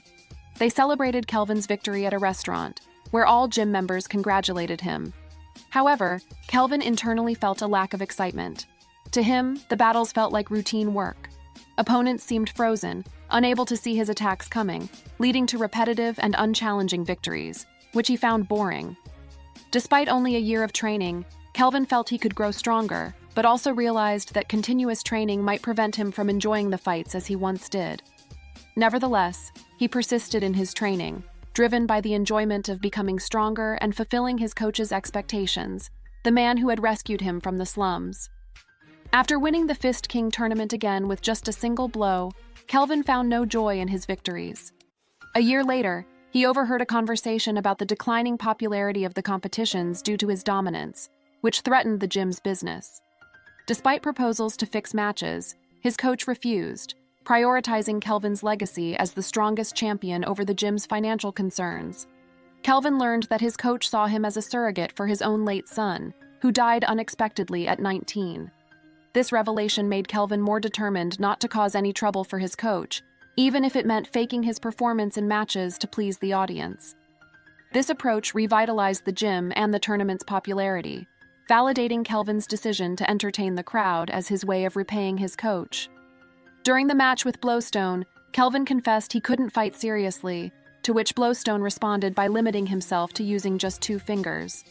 Despite holding back, Blowstone's strength was overwhelming, effortlessly blocking and countering Kelvin's JoJo punches. Kelvin's coach, witnessing the match, urged Kelvin to stop underestimating Blowstone and fight with his full strength. His coach emphasized that his life's dream was to raise the strongest fighter in history, and he entrusted Kelvin with that ambition. The coach clarified that his son's legacy was separate from his aspirations for Kelvin, urging him to focus solely on becoming the strongest to fulfill his coach's dream as the best way to repay him. Feeling motivated by his coach's words, Kelvin readied himself for the fight. He vanished in an instant, launching a punch at Blowstone, who countered by stopping the punch with 5 fingers instead of 2. Blowstone retaliated with a punch of his own, but Kelvin swiftly dodged and created distance, unleashing a fifth-order magic flame wave against Blowstone. Angelica was taken aback, noting that Kelvin, being of the Dogman race and typically poor at magic, managed to execute a fifth-order spell. Blowstone reacted quickly, stomping the ground to raise a defensive wall, infusing it with mana to protect against the flames. Rick observed Kelvin's natural talent and his dedication to refining his skills, recognizing him as a true genius akin to Blowstone. As Kelvin prepared another spell, Blowstone saw an opportunity and punched the molten wall, sending fragments flying towards Kelvin. Kelvin evaded them with Flash Step, and then cast a seventh-order magic forest rope to bind Blowstone. While Blowstone was restrained, Kelvin began channeling an eighth-order magic, summoning a meteor aimed at Blowstone. However, Blowstone broke free from the bind and with a powerful punch, shattered the meteor. This display of strength astonished everyone, including Kelvin. Blowstone expressed respect for Kelvin's determination to fight with all his might and committed to responding with equal vigor. Saitama would be proud. Blowstone gave a side thumb up, a gesture Rick explained as a quarter thumbs up in Orc language, signifying a refusal to dodge or block and a commitment to a head-on confrontation. Blowstone's approach indicated his readiness to go on the offensive, instilling fear in Kelvin for the first time. Kelvin, responding with a sixth-order magic electric blast, saw Blowstone take the spell head-on. Blowstone taunted Kelvin for holding back, urging him to unleash his full power, then dashed forward to deliver a potent punch. Kelvin dodged, but the force of Blowstone's punch devastated the arena, causing destruction. Rest in peace to those audience again. I hope they bought some insurance before watching this match. Kelvin realized he couldn't rely on his special nose to predict Blowstone's movements, and resorted to spamming 4th to 6th order magic spells. Yet Blowstone, undeterred, continued to advance, shrugging off the magic assaults. As Kelvin prepared a 7th order spell, Blowstone broke through his defenses with a punch that sent Kelvin flying, despite Kelvin's attempt to mitigate the damage with fluid body and other defensive tactics. Admiring Kelvin's resilience and quick-thinking defense strategies, Rick noted Kelvin's remarkable effort to reduce the impact. However, Kelvin, now on the ground and coughing up blood, recognized the severity of his injuries. Still determined to honor his coach's dream, Kelvin rose to unleash a barrage of chantless 7th order spells, exhausting his mana but refusing to surrender, relying on his remaining physical stamina for a final assault. With the audience's encouragement, Kelvin mustered the strength for one last attack, combining Blink Step, Sturdy Fist, and various magic forms into a rolling fang technique he dubbed Kaitai Reisenken. The attack landed perfectly on Blowstone, who commended Kelvin's exceptional effort, managing to push Blowstone back slightly. Acknowledging he had given his all, Kelvin accepted defeat. Blowstone delivered a respectful punch, concluding the match and securing his victory. The audience applauded Kelvin's valiant effort, celebrating both fighters' dedication and skill. Blowstone emerged as the winner. 2 years ago, during Rick's first visit to the Orichalcum Fist home base, Beakheil Castle, he met Blowstone and they shook hands. From the handshake, Blowstone immediately discerned Rick's lack of martial arts knowledge and minimal mana, judging by the muscle movements and mana flow. Blowstone pointed out Rick's deficiencies in the 4 foundational aspects of an adventurer, noting his particularly low mana. Despite recognizing Rick's inherent skill as a conditional activation type that wasn't easily utilized, Blowstone didn't discourage him. Instead, he suggested that Rick would need to undergo significantly more training than a naturally talented individual, and asked if Rick was prepared for such a challenge. Fast forward to the present, with the final match between Rick and Blowstone approaching. Rick, contemplating forfeiting the match after achieving their mission to find the jewel, was surprised by Blowstone's eagerness for the final battle by patting on Rick's shoulder, leaving Rick stressed. At the inn, Angelica sought out Rick, finding him secluded in his room. Despite her and Snape's attempts to encourage him to participate in the finals, Rick expressed concern for his safety over the match, leading to disappointment from Angelica, who had respected him as a teacher. Mizet then shared with Rick that Blowstone's extensive training plan for him seemed premeditated, suggesting it was designed to cultivate a rival capable of challenging Arusapieto. Mizet revealed that the true purpose behind the training was Blowstone's desire for an equal in battle, reflecting an orcish penchant for combat, and addressing Blowstone's loneliness from being too powerful. Encouraged to consider Blowstone's perspective, Rick reflected on his decision. On the day of the finals, both Blowstone and Rick entered the arena to enthusiastic applause, with Rick's participation bringing relief to Snape and pride to Rick's senpai. Mizette, taking precautions, cast an air brake wall around the arena to protect the spectators, setting the stage for a monumental final match. As the fight commenced, Rick acknowledged that throughout the tournament, he had been focused on holding back. However, realizing the stakes of facing Blowstone at full strength, he prioritized dodging to avoid fatal consequences. To everyone's surprise, Rick's blink step exhibited unprecedented speed, surpassing even Angelica and Kelvin's expectations. Rick launched an attack that not only shattered the ground, but also left a minor scratch on Blowstone's arm. Despite Rick's swift movements and series of surprise punches, Blowstone adeptly blocked every attempt, leading to a high-paced exchange of attacks and defenses. Rick, sensing a deadly serious punch from Blowstone, instinctively created distance between them. Rick's counter with Cutting Thread managed to inflict another scratch on Blowstone, igniting the audience's excitement. Kelvin and Angelica struggled to follow the fighters' rapid movements, marveling at the extent of their power. Despite his fear, Rick remained determined. Blowstone, opting for offense over defense, prepared to launch a long-distance shockwave punch at Rick. Anticipating this, Rick readied himself to dodge. However, Blowstone unleashed not just one but a series of shockwave punches, a technique Mizette described as normal punches for Blowstone, capable of rapid-fire Hadouken. Caught off guard by the barrage and Blowstone's closing gap, Rick feared he couldn't evade the impending punch. Yet, as the dust settled, it was revealed that Rick had used a first-order magic defensive skill to deflect Blowstone's punch, impressing Kelvin with the spell's chantless execution. Blowstone commended Rick's skillful deflection, while Angelica acknowledged the fight's intensity, likening it to a clash between S-rankers, showcasing their abilities far beyond human limits. Blowstone, as a proud teacher, praised Rick for becoming stronger and expressed that Rick had earned his respect. Rick was taken aback by Blowstone's words, knowing that Blowstone would never lie or offer empty praise. Rick felt honored, but believed it wasn't enough, understanding that Blowstone's dream was to have a fist fight as equals. Rick shared what Mizette had told him about Blowstone's dream and expressed his desire to return the favor. Rick inquired about the reason behind Blowstone's wish for a fist fight as equals. Blowstone, open to sharing, recounted his past from 46 years ago.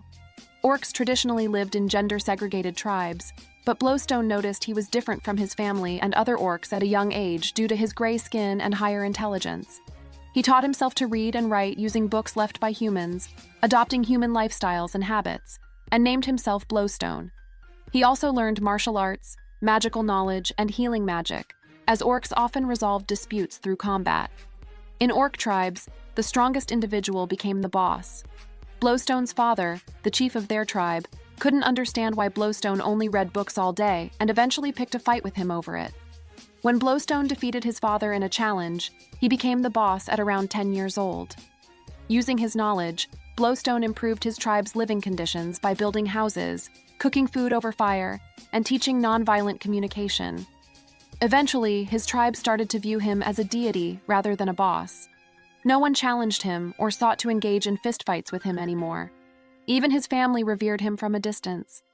Blowstone recalled how his family used to resolve conflicts with fists and then share meals together. But as their god, he could only watch from afar, leading to intense feelings of loneliness. Then one day, after living a decade in isolation, Blowstone ventured out during a heavy rain to gather materials for a landslide barrier. Upon his return, he found his tribe annihilated. The shock came not from his inability to save them, but from the realization that he felt no sadness over their loss, only a deeper sense of solitude. Blowstone began wandering aimlessly until he encountered a village under attack by a monster. He effortlessly defeated the monster with a single blow, but the villagers, mistaking him for another monster, fled in fear. An adventurer attempted to confront Blowstone, but upon recognizing Blowstone's extraordinary nature and realizing he had saved the village, the adventurer sought to engage with him. Blowstone shared his story, expressing a desire to find equals. The adventurer, revealing he had fought alongside the hero Yamato as part of the Legendary Five 200 years prior, shared his unfulfilled dream of defeating Kaiser Arusapieto. Blowstone, familiar with the tale from the Legends of Yamato, was astonished to learn it was based on true events. The adventurer blessed Blowstone, hoping he would achieve what they could not, and that strong allies would join him. Thus, Blowstone became an adventurer and formed Orichalcum Fist, gathering members like Mizet, Alicette, and Lynette. Despite their strengths, Blowstone's desire for an equal fistfight remained unspoken. When he proposed an intense training plan, his members doubted anyone could withstand it, leading Blowstone to dismiss his dream as unattainable. Hearing Blowstone's story, Rick realized his fears were unfounded and felt grateful for the opportunity to pursue his own dreams. Declaring their intent to forego defense and focus solely on offense, Rick and Blowstone exchanged thumbs up and launched into a powerful exchange of punches. Their blows met with such force that the impact created a shockwave, devastating the ground beneath them. Blowstone and Rick exchanged punches with such force that the shockwaves began to crack the air brake wall. As they continued to fight, both started coughing up blood but remained determined, their relentless attacks eventually causing the barrier to break. Mizet urged Snape to evacuate the spectators, and the audience began to leave the arena. Kelvin, however, chose to stay, instructing his gym members and coach to evacuate without him. Angelica was blown away by the impact, but Snape managed to catch her and pull her to safety. Surprised that Snape chose not to evacuate, she learned he wanted to witness the fight as a former gladiator himself. After enduring a lengthy exchange of blows, both Blowstone and Rick were exhausted. Despite this, they continued to trade punches. It seemed Rick's stamina was reaching its limit when Blowstone landed a powerful punch that sent Rick flying out of the arena. Kelvin, Angelica, and the others watching thought this might be the end of the match. Rick, believing he had done his best, considered going home to rest. However, feeling that it wasn't enough, he clenched his fist, ready to activate his inherent skill. The activation condition for his skill was to resolve himself to overcome his limits and challenge an opponent much stronger than himself. Rick activated his reckless soul, presenting a distinct aura that took Blowstone by surprise. In response, Blowstone removed his prayer beads, signaling he wouldn't need to heal Rick during the fight. These beads, which enhance the effect of healing magic and are notably heavy, hinted at a significant moment of unburdening, reminiscent of a scene from a manga, likely a reference to Rock Lee's moment in Naruto.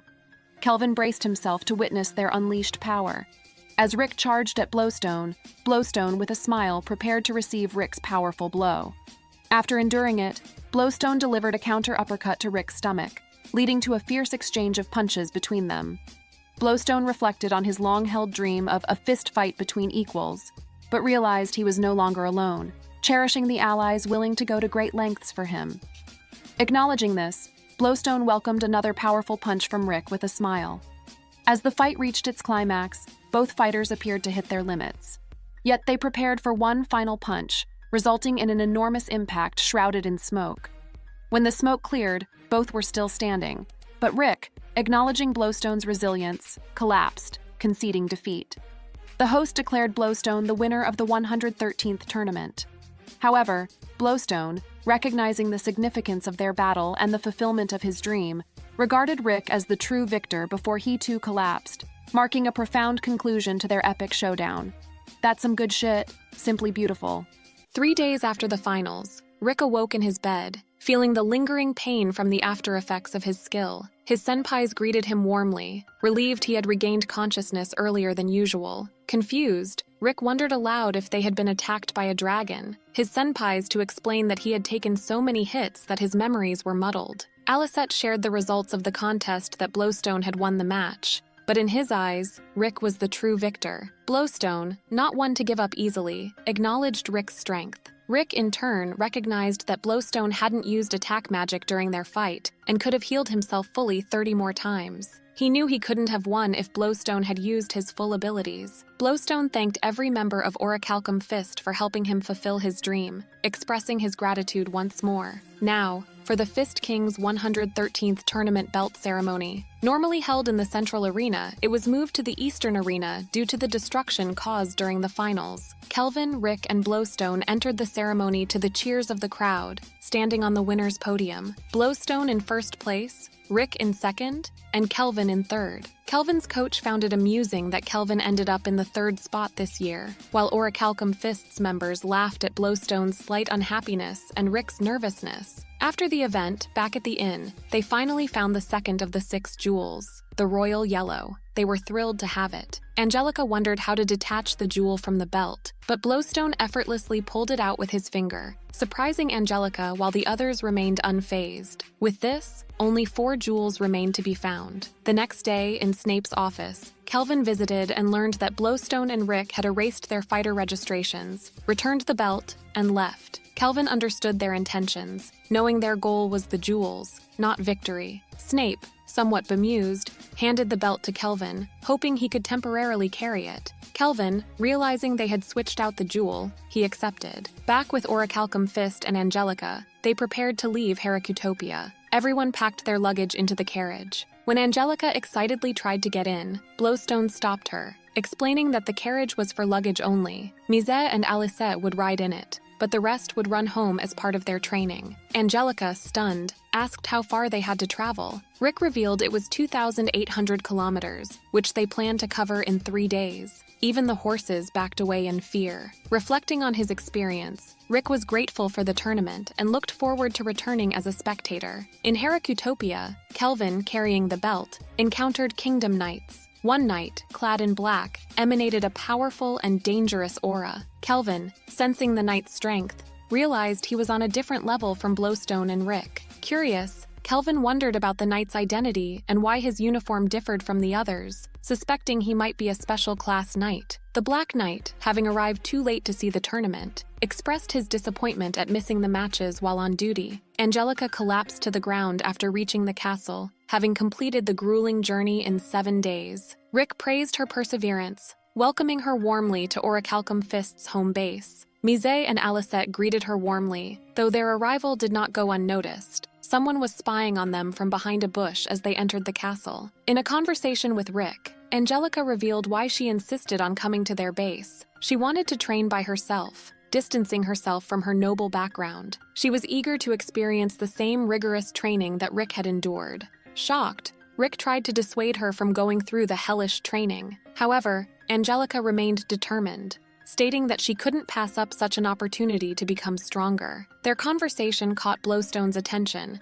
Accepting Angelica's challenge, he decided to begin her training immediately, telling her to follow him. Angelica hesitated, stating she needed a bit of rest first, but Blowstone simply grabbed her and pulled her along, like a parent dealing with a child trying to escape. He reminded her that she had committed to the same training as Rick, so there would be no breaks. Rick, witnessing the scene, thought Angelica might not survive the training. At the training ground, Angelica was tied to steel balls attached to her arms and legs, trying to escape from a pit filled with a monster. The steel balls weighed 150 kilograms each, a fact she hadn't expected. Despite her best efforts, she slipped and fell into the pit, where the monsters awaited her. Eventually, she reached a monster and died. Angelica woke up suddenly, confused and surprised, thinking she had just passed out. Rick corrected her, explaining that she had indeed died. She realized it wasn't a dream and fell into a state of depression. Blowstone, seeing her condition, decided to give her some rest, acknowledging that it was her first experience of death. Angelica apologized to Rick, recalling how she had criticized him before the finals for being afraid of death when he could just be brought back to life. Rick understood and reassured her that it was fine. Lynette, however, added salt to the wound by pointing out that Rick had died countless times. Angelica remarked that Lynette wasn't great at cheering people up. Alicet then arrived, suggesting they have a girls' moment together. They decided to have a pool party, bringing some much-needed lightness and camaraderie to their intense environment. At the pool, the 3 girls were ready to have a fun pool party. Lynette suggested to Angelica that she shouldn't push herself too much and take some rest. Angelica thought it was fine since her body was healed, but her feelings were still shaken. She wondered about Rick's willpower to withstand all the training, thinking Rick was just unusual. Lynette admitted that she also couldn't understand Rick's strength of will, as it seemed to be on another level. Angelica soon noticed a tattoo on Lynette's side and asked if it was a dragon tattoo. Lynette explained that it wasn't a tattoo but something more complicated. Alicet urged them to join the pool immediately, and they complied. However, Angelica soon felt her body becoming numb and wondered what was wrong with the pool water before fainting. Lynette checked her and realized the water contained some kind of anesthetic. Lynette suspected that the perpetrator was aiming for Angelica and began searching for the criminal. After a brief moment, Angelica woke up, wondering if she had died again, but Lynette assured her that she had just fainted. Angelica noticed they were in a cave near the castle, tied up with wire. Suddenly, a man appeared, surprised that they woke up so quickly. He explained that the anesthetic should be able to knock out even a dragon, but didn't work on a dark elf. Angelica demanded the man's identity, and he revealed himself as Gunis, the commanding officer of the Black Curse's second squad. The Black Curse was the largest criminal organization on the continent, with over 2,000 members, all wanted by the kingdom for illegal jobs like kidnapping and assassinations. Gunis revealed he had business with Angelica, hired by Simon Diramudo, her grandfather, who hadn't given up on her marriage to Snape. Simon had instructed him to use any method to capture Angelica. Lynette questioned who Simon was, and Angelica clarified that he was her miserly grandfather, advising against using Sama to address him. Gunis, boasting about the mark on his hand indicating he was the 20th strongest in his organization, was quickly overpowered. The three girls easily broke free from the wires and defeated him. Meanwhile, Rick worried about Angelica, wondering if they encountered any danger. Mizette reassured him, saying that if they were abducted, Rick should pray for the criminal's safety instead. The three girls returned to the castle safely and shared their incident. Blowstone, relieved to see Angelica back, was ready to resume her training. He pulled her along as usual, leading to the same fate where Angelica died once again. After the training, the three girls enjoyed their time together, taking a bath, having a BBQ dinner, watching fireworks, talking, and sleeping together. The next day, all of Orichalcum Fist bid farewell to Angelica. Blowstone gave her the steel balls as a parting gift, and Angelica left the castle, determined to travel the 2,000 kilometers to her home while carrying the steel balls. In the next scene, all the members of Orichalcum Fist gathered for a meeting about the next jewel. They found a map indicating that the jewel was located at the training facility for the kingdom's new knight recruits. Rick thought this was a daunting task since the facility was directly controlled by the kingdom. However, Mizette seemed ready and determined to go. All the members of Orichalcum Fist began their journey to the facility. Rick wondered if they intended to start a war since the enemy was a country, but Blowstone appeared serious about the mission. Rick suggested infiltrating and gathering information, and if they could negotiate successfully, there would be no need to fight. They decided that becoming students would be the best way to enter the facility, but they weren't sure how to become students there. Suddenly, Blowstone had an idea. They needed to meet young Lady Mia, the Marchioness, Mia Aliciate Restroa. Since her parents had died, she had taken on the title Young and was the feudal lord in the Restroa territory. Lady Mia was looking out the window, enjoying the pleasant weather, thinking it was going to be another peaceful day. However, Orichalcum Fist had already reached her mansion. They encountered a guard who demanded an invitation letter to enter the gates. Blowstone assured Rick that they could enter, approached the guard, and stated they wanted to meet young Lady Mia, which scared the guard. Suddenly, the butler barged into Lady Mia's room, telling her to run and hide in the inner bedroom, warning her that Orichalcum Fist had shown up. This shocked Lady Mia, and she trembled, wondering why they had come. The butler assured her that he would sacrifice his life to protect her, and told her to run away quickly. Blowstone immediately broke down the door, sending the butler flying away. Blowstone introduced Rick as a newcomer, and Lady Mia was surprised to see that Rick had a different aura from the rest of them. Rick wondered about their relationship with Lady Mia. Blowstone explained that it was about give and take. When Restroa territory was under threat, in exchange for using their power without receiving a reward, Lady Mia would use her position to support their activities. A half-year ago, they had repelled a group of dangerous monsters, and now they were collecting on that favor. Mia wondered what their request was. Blowstone revealed that they wanted to officially enter the Eastern Knight Academy as new students for 5 people, and knew it wouldn't be hard for her to arrange. Despite looking worried, Lady Mia accepted Blowstone's request. As they left the mansion, the butler acknowledged that while they were good people, their strength was intimidating, and he worried about the consequences if they were angered. A week later, Orichalcum Fist received a letter to enroll in the academy, but sadly, there was only 1 instead of 5. Rick was glad that 1 was good enough. They discussed who would be going to the academy since it only had 1 letter. After going through the discussion, they decided that since the academy was recruiting men only, Lynette and Alicette were out of the option. Mizette, being half-elves, could draw negative attention, and Blowstone was obviously not the best option. Eventually, they decided that Rick would join the academy, as he was luckily within the age limit of 32. Orichalcum Fist expected great things from Rick and cheered him on for his mission. A few days later, Rick donned the school night uniform. He determined that the people here were students, and he had to learn how to hold back his power. With a determined face, he entered the Royal Kingdom Knight's Eastern Branch, ready to find the third of the 6 jewels. Oh hell no, those poor students. Rick entered room number 402, which felt like another stroke of bad luck in his life. He noticed it was a room meant for 4 people, and it seemed he was the first to arrive. Suddenly, there was a knock on the door. A nerdy-looking guy entered. Rick sensed the guy was stressed, and as the adult, decided to take the lead and greet him. But the man was too scared of Rick and begged for mercy until he realized that Rick was only 1 centimeter shorter than him and felt relieved. They introduced themselves, and it turned out the nerdy guy's name was Henry Frostfia. Henry decided to stay in the corner and read a book, trying not to bother Rick. Rick thought Henry's shyness was quite severe. Henry took out a book titled Legends of the Hero Yamato, which piqued Rick's interest. Being a fanboy, Rick struck up a conversation with Henry, stating that the book was like a Bible to him. They shared a moment discussing the book. Curious, Rick asked Henry why he wanted to become a knight since he didn't seem the type.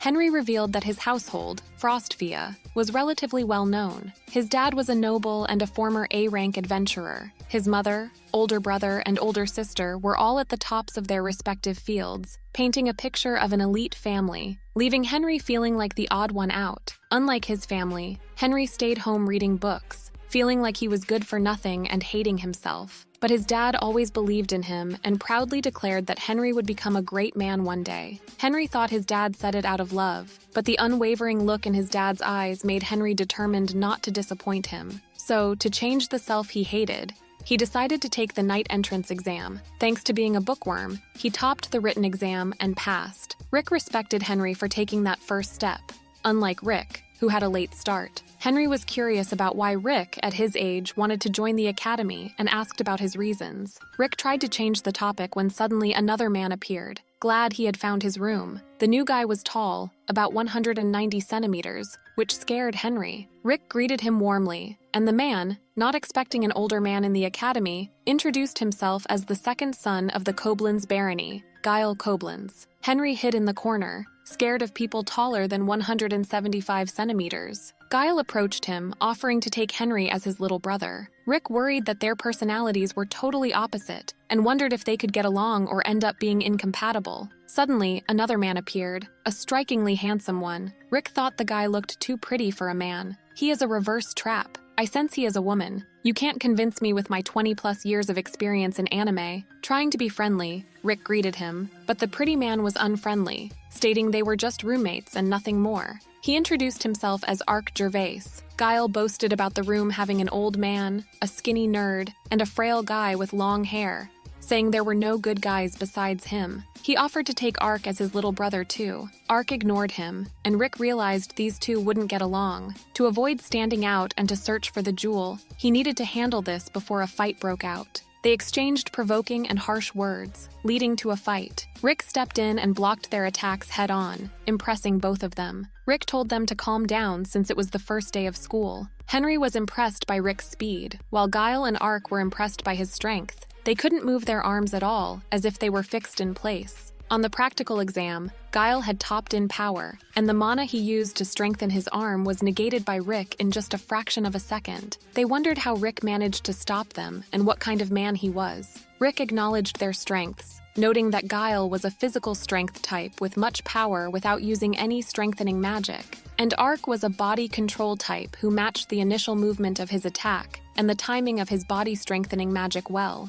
As for Henry, Rick wasn't sure yet since Henry hadn't shown his power, thinking he might be the intellectual type. Rick used his friendly and mature demeanor to bring about a peaceful moment among them with some talk no jutsu. Suddenly, the PA system announced that they had to assemble in the auditorium. They all went there together. As Rick left the room, the three of them discussed his identity, feeling that Rick Gladiartle sounded familiar, and wondering where they had heard his name recently. Rick urged them to hurry up. At the auditorium, the new students were greeted, and the representative of the new students, Arc Gervais, stood out. Rick was impressed to learn that Arc was the top of the class. Meanwhile, in the meeting hall, Headmaster Klein and the teachers discussed the promising students. This year's members of the Special Training Squad included the top of the class, Ark Gervais, the top of the practical exam, Guile Koblenz, the top of the written exam, Henry Frostvia, and the oldest, Rick Gladiartle. All four were placed in Squad 402. The headmaster noted their various shortcomings.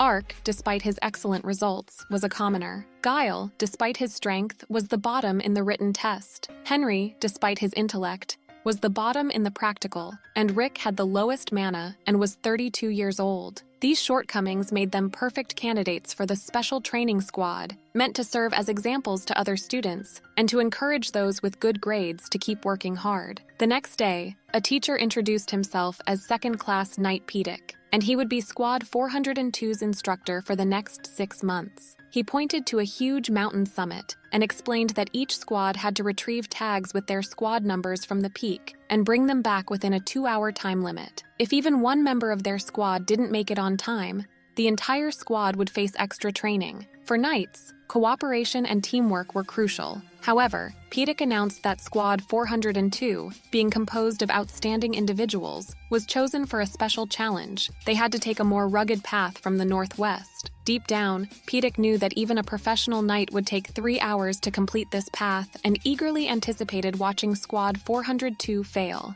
An hour later, high up on the mountain, Rick encouraged his team to hurry up, noting that it was just the ascent left. Guile, panting, looked at the steep path ahead and felt it was more like rock climbing than mountain climbing. He doubted they would make it in 2 hours. Behind him, Ark was barely managing, and Henry was a speck in the distance. Guile was most surprised that Rick, leading the group, wasn't even sweating. Rick looked back, realizing he might have been running too fast. Trying not to stand out too much, he decided to act worn out. Though his acting was unconvincing, Guile demanded to know how Rick had so much stamina. Rick brushed it off, attributing it to being twice their age. Guile knew age alone couldn't explain it, realizing Rick was on another level. Suddenly, Henry fainted from fatigue. Rick rushed to check on him, surprising Guile and Ark with his speed. Henry expressed his wish for all of them to become successful knights, Rick thinking Henry was dying. Ark decided to abandon Henry, arguing they couldn't make it in time while carrying him. Guile tried to persuade him otherwise, but Ark reached his limit and knelt down to rest.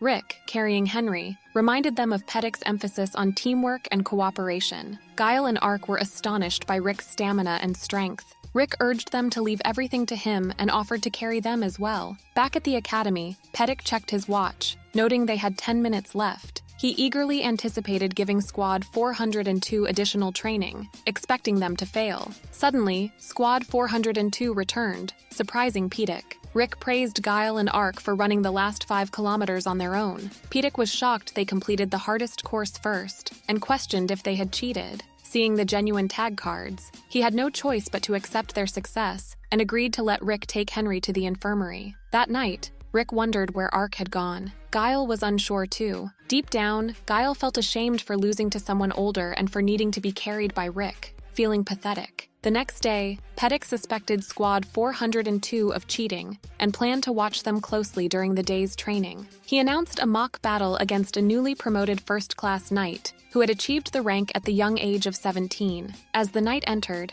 Angelica, surprised, wondered why Rick was there, her face showing her shock and confusion.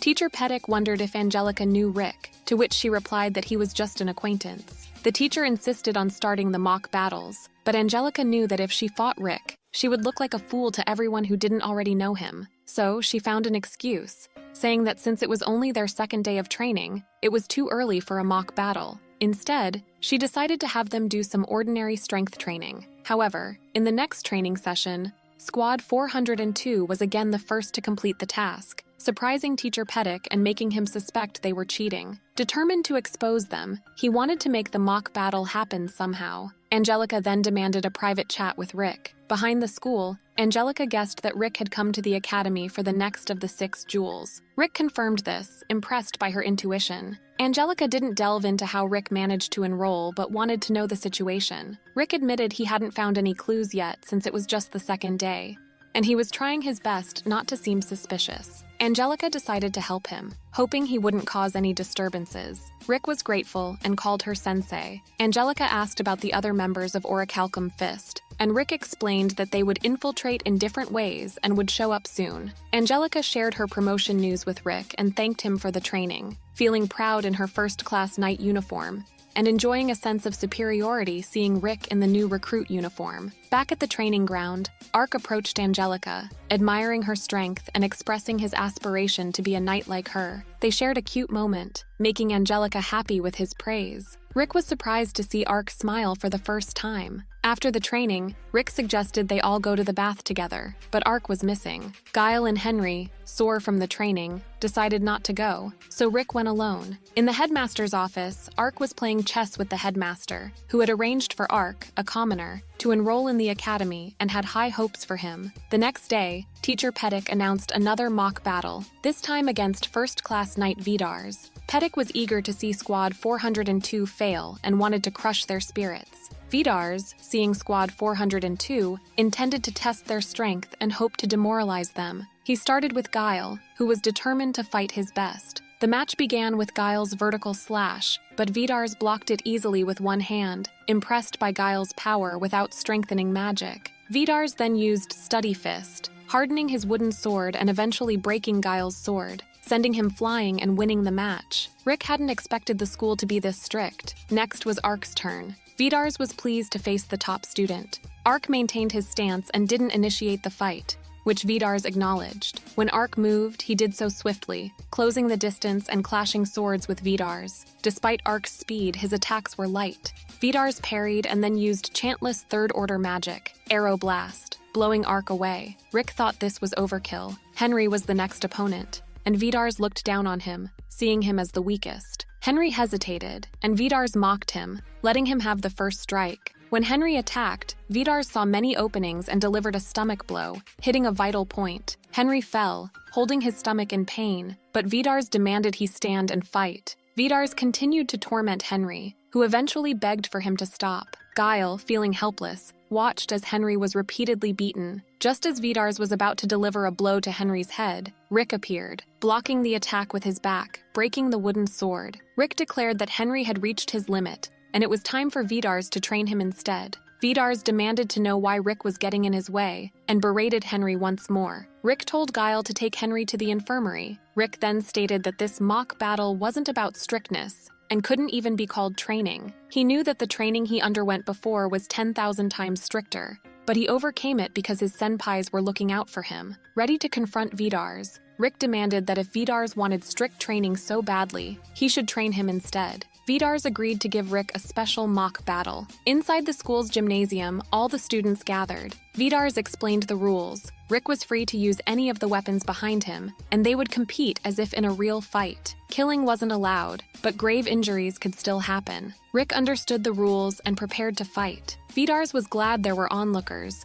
thinking it was perfect for exposing how disgraceful Rick was. Angelica, wondering where all the students were, found the gymnasium and saw other instructors betting on the duel between Vidars and Rick. She asked Ark about the commotion. Ark, a fanboy, admired Angelica, but their moment was interrupted by Guile, who revealed that Vidars was about to duel with real weapons against Rick, with teachers openly gambling. Angelica, seeing an opportunity, decided to bet all her money on Rick, shocking Guile and Ark. She assured them that since they had witnessed Rick's strength during training, they should trust her. Despite their hesitation, they followed her lead. Vidars chose a steel lance, confident he wouldn't lose. Rick, contemplating his choice of weapon, recalled Blowstone forbidding him from using any weapon during training. Back in the present, Rick declared he didn't need a weapon. His fists were enough. Vidars laughed, thinking Rick was brave but foolish. Ark worried about losing his money, but Angelica reassured him of the potential fortune. As the match began, the other teachers were confident they would win their bets. Vidars launched at Rick with a thrust attack, but Rick dodged easily. Vidars continued bouncing around Rick, making scratches but failing to land a decisive blow. Rick remained unfazed. Vidars taunted Rick and Henry, saying they had no right to dream and should face reality. With a final thrust aimed at Rick's back, Rick swiftly turned and launched a powerful punch, bending the steel lance and breaking it. His punch sent Vidars flying, crashing through a wall.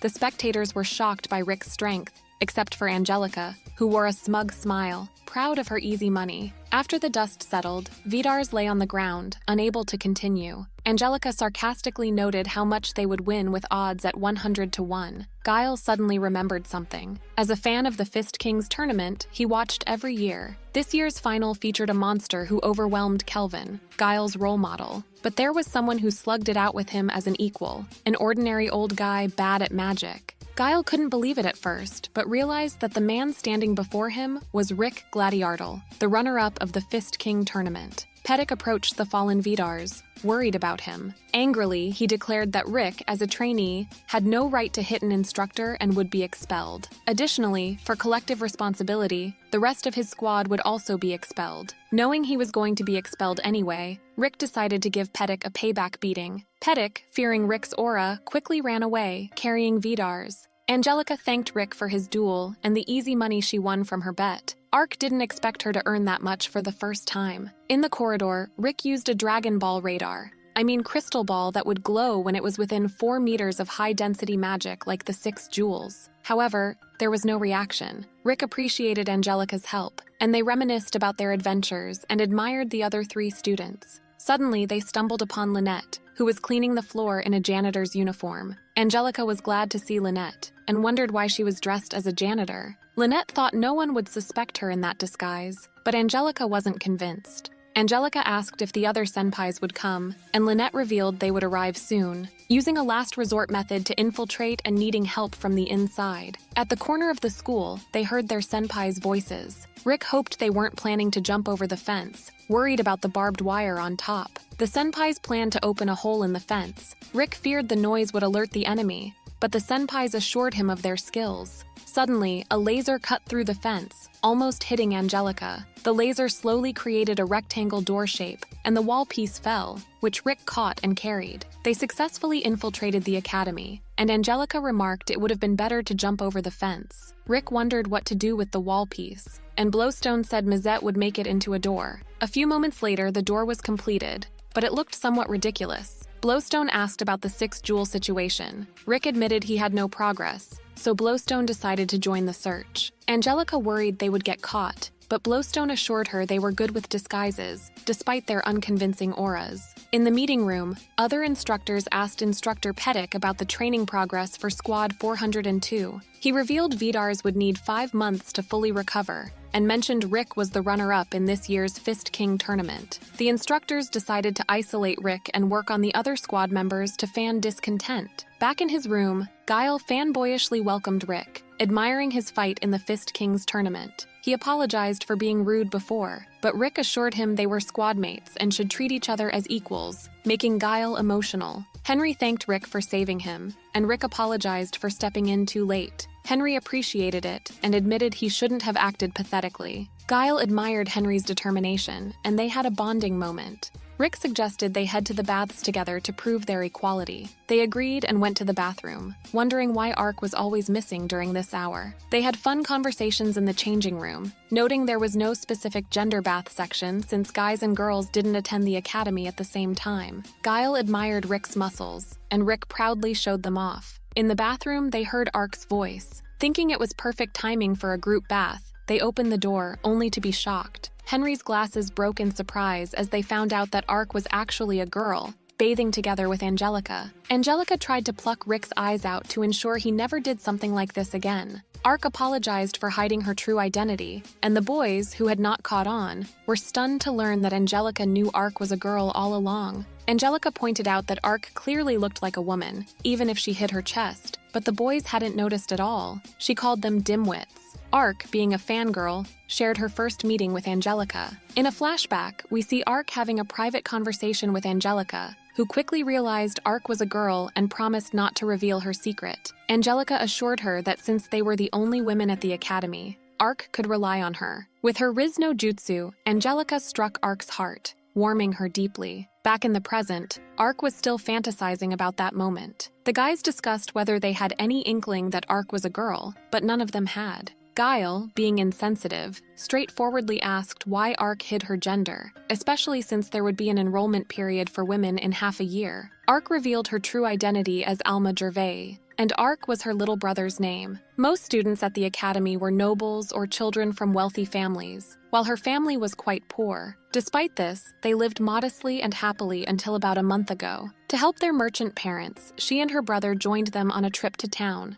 Alma carried a wooden sword, aspiring to become a knight like Angelica. Their parents warned them about small monsters in the area. Alma's parents admired her potential and dreamed of bragging about her if she became a first-class knight. Oh no, not that mother's hairstyle again. I sense a death flag. However, during the trip, a rock scorpion, a danger rating of 8 monster, attacked them. Alma's parents told her to escape with her brother. Her father was killed, and her brother was poisoned. Her mother died, urging Alma to protect Ark with her last breath. 2 first-class knights arrived just in time to kill the scorpion. The headmaster apologized to Alma for not saving her parents, but assured her they managed to save her and Ark. The hospital bill for Ark's treatment was exorbitant, and the headmaster suggested an alternative. If Alma could graduate at the top of her class, both she and her family would receive welfare from the country, covering all medical expenses. This gave Alma hope, and she agreed to enroll as a man to save her brother. After hearing her story, the boys were emotionally moved and vowed to help her. They declared that, as members of the same squad, they were equal and would support each other.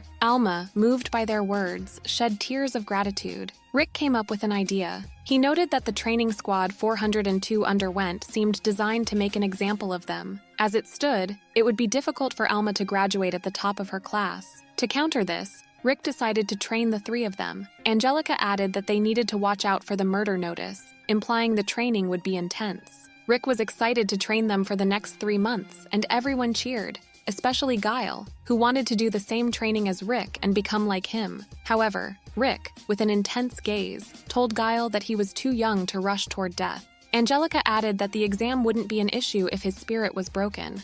Guile wondered what kind of training Rick had undergone. Rick, trying to change the topic, said it was better left unknown. He then explained the 4 foundational pillars of training: physical strength, body control, magical control, and mana quality. They would be training to eliminate their shortcomings and reinforce their strengths. Besides strengthening their bodies, they also needed to increase their magical abilities, and the exam would include a written portion, which made Guile worried. Rick mentioned that many areas were outside his expertise, and it would be better to work with specialists in those fields, so he insisted they follow him. As they walked to a secluded corner of the school, Rick revealed his true intention for enrolling in the academy. He admitted he had no desire to become a knight and was looking for something else, apologizing for not being upfront sooner. The 3 of them seemed to know his intention already, possibly suspecting he was searching for the jewels. Reaching the corner of the school, they uncovered a hidden door behind some plants. Rick explained that his senpais couldn't help them inside the school, so they had to leave through this secret passage. He opened the heavy door, leading them to his senpais. Rick introduced his senpais to them and shared that he had already talked to them about their circumstances. Rick asked if there was any way to cure Ark's poison. Blowstone explained that if healing magic wasn't applied immediately after contracting the condition, its effectiveness dropped drastically. Given the strength of the poison, and that it had been a month since Ark was poisoned, it would take Blowstone about the same time as the hospital to treat it. If Ark were to be revived after dying from poison, the poison would still be there. Suddenly, Henry fainted upon seeing Blowstone, who stood 230 centimeters tall. Guile, in awe, admired the winner of the Fist Kings tournament. Angelica revealed to Alma that her senseis were Rick, Lynette, and Blowstone.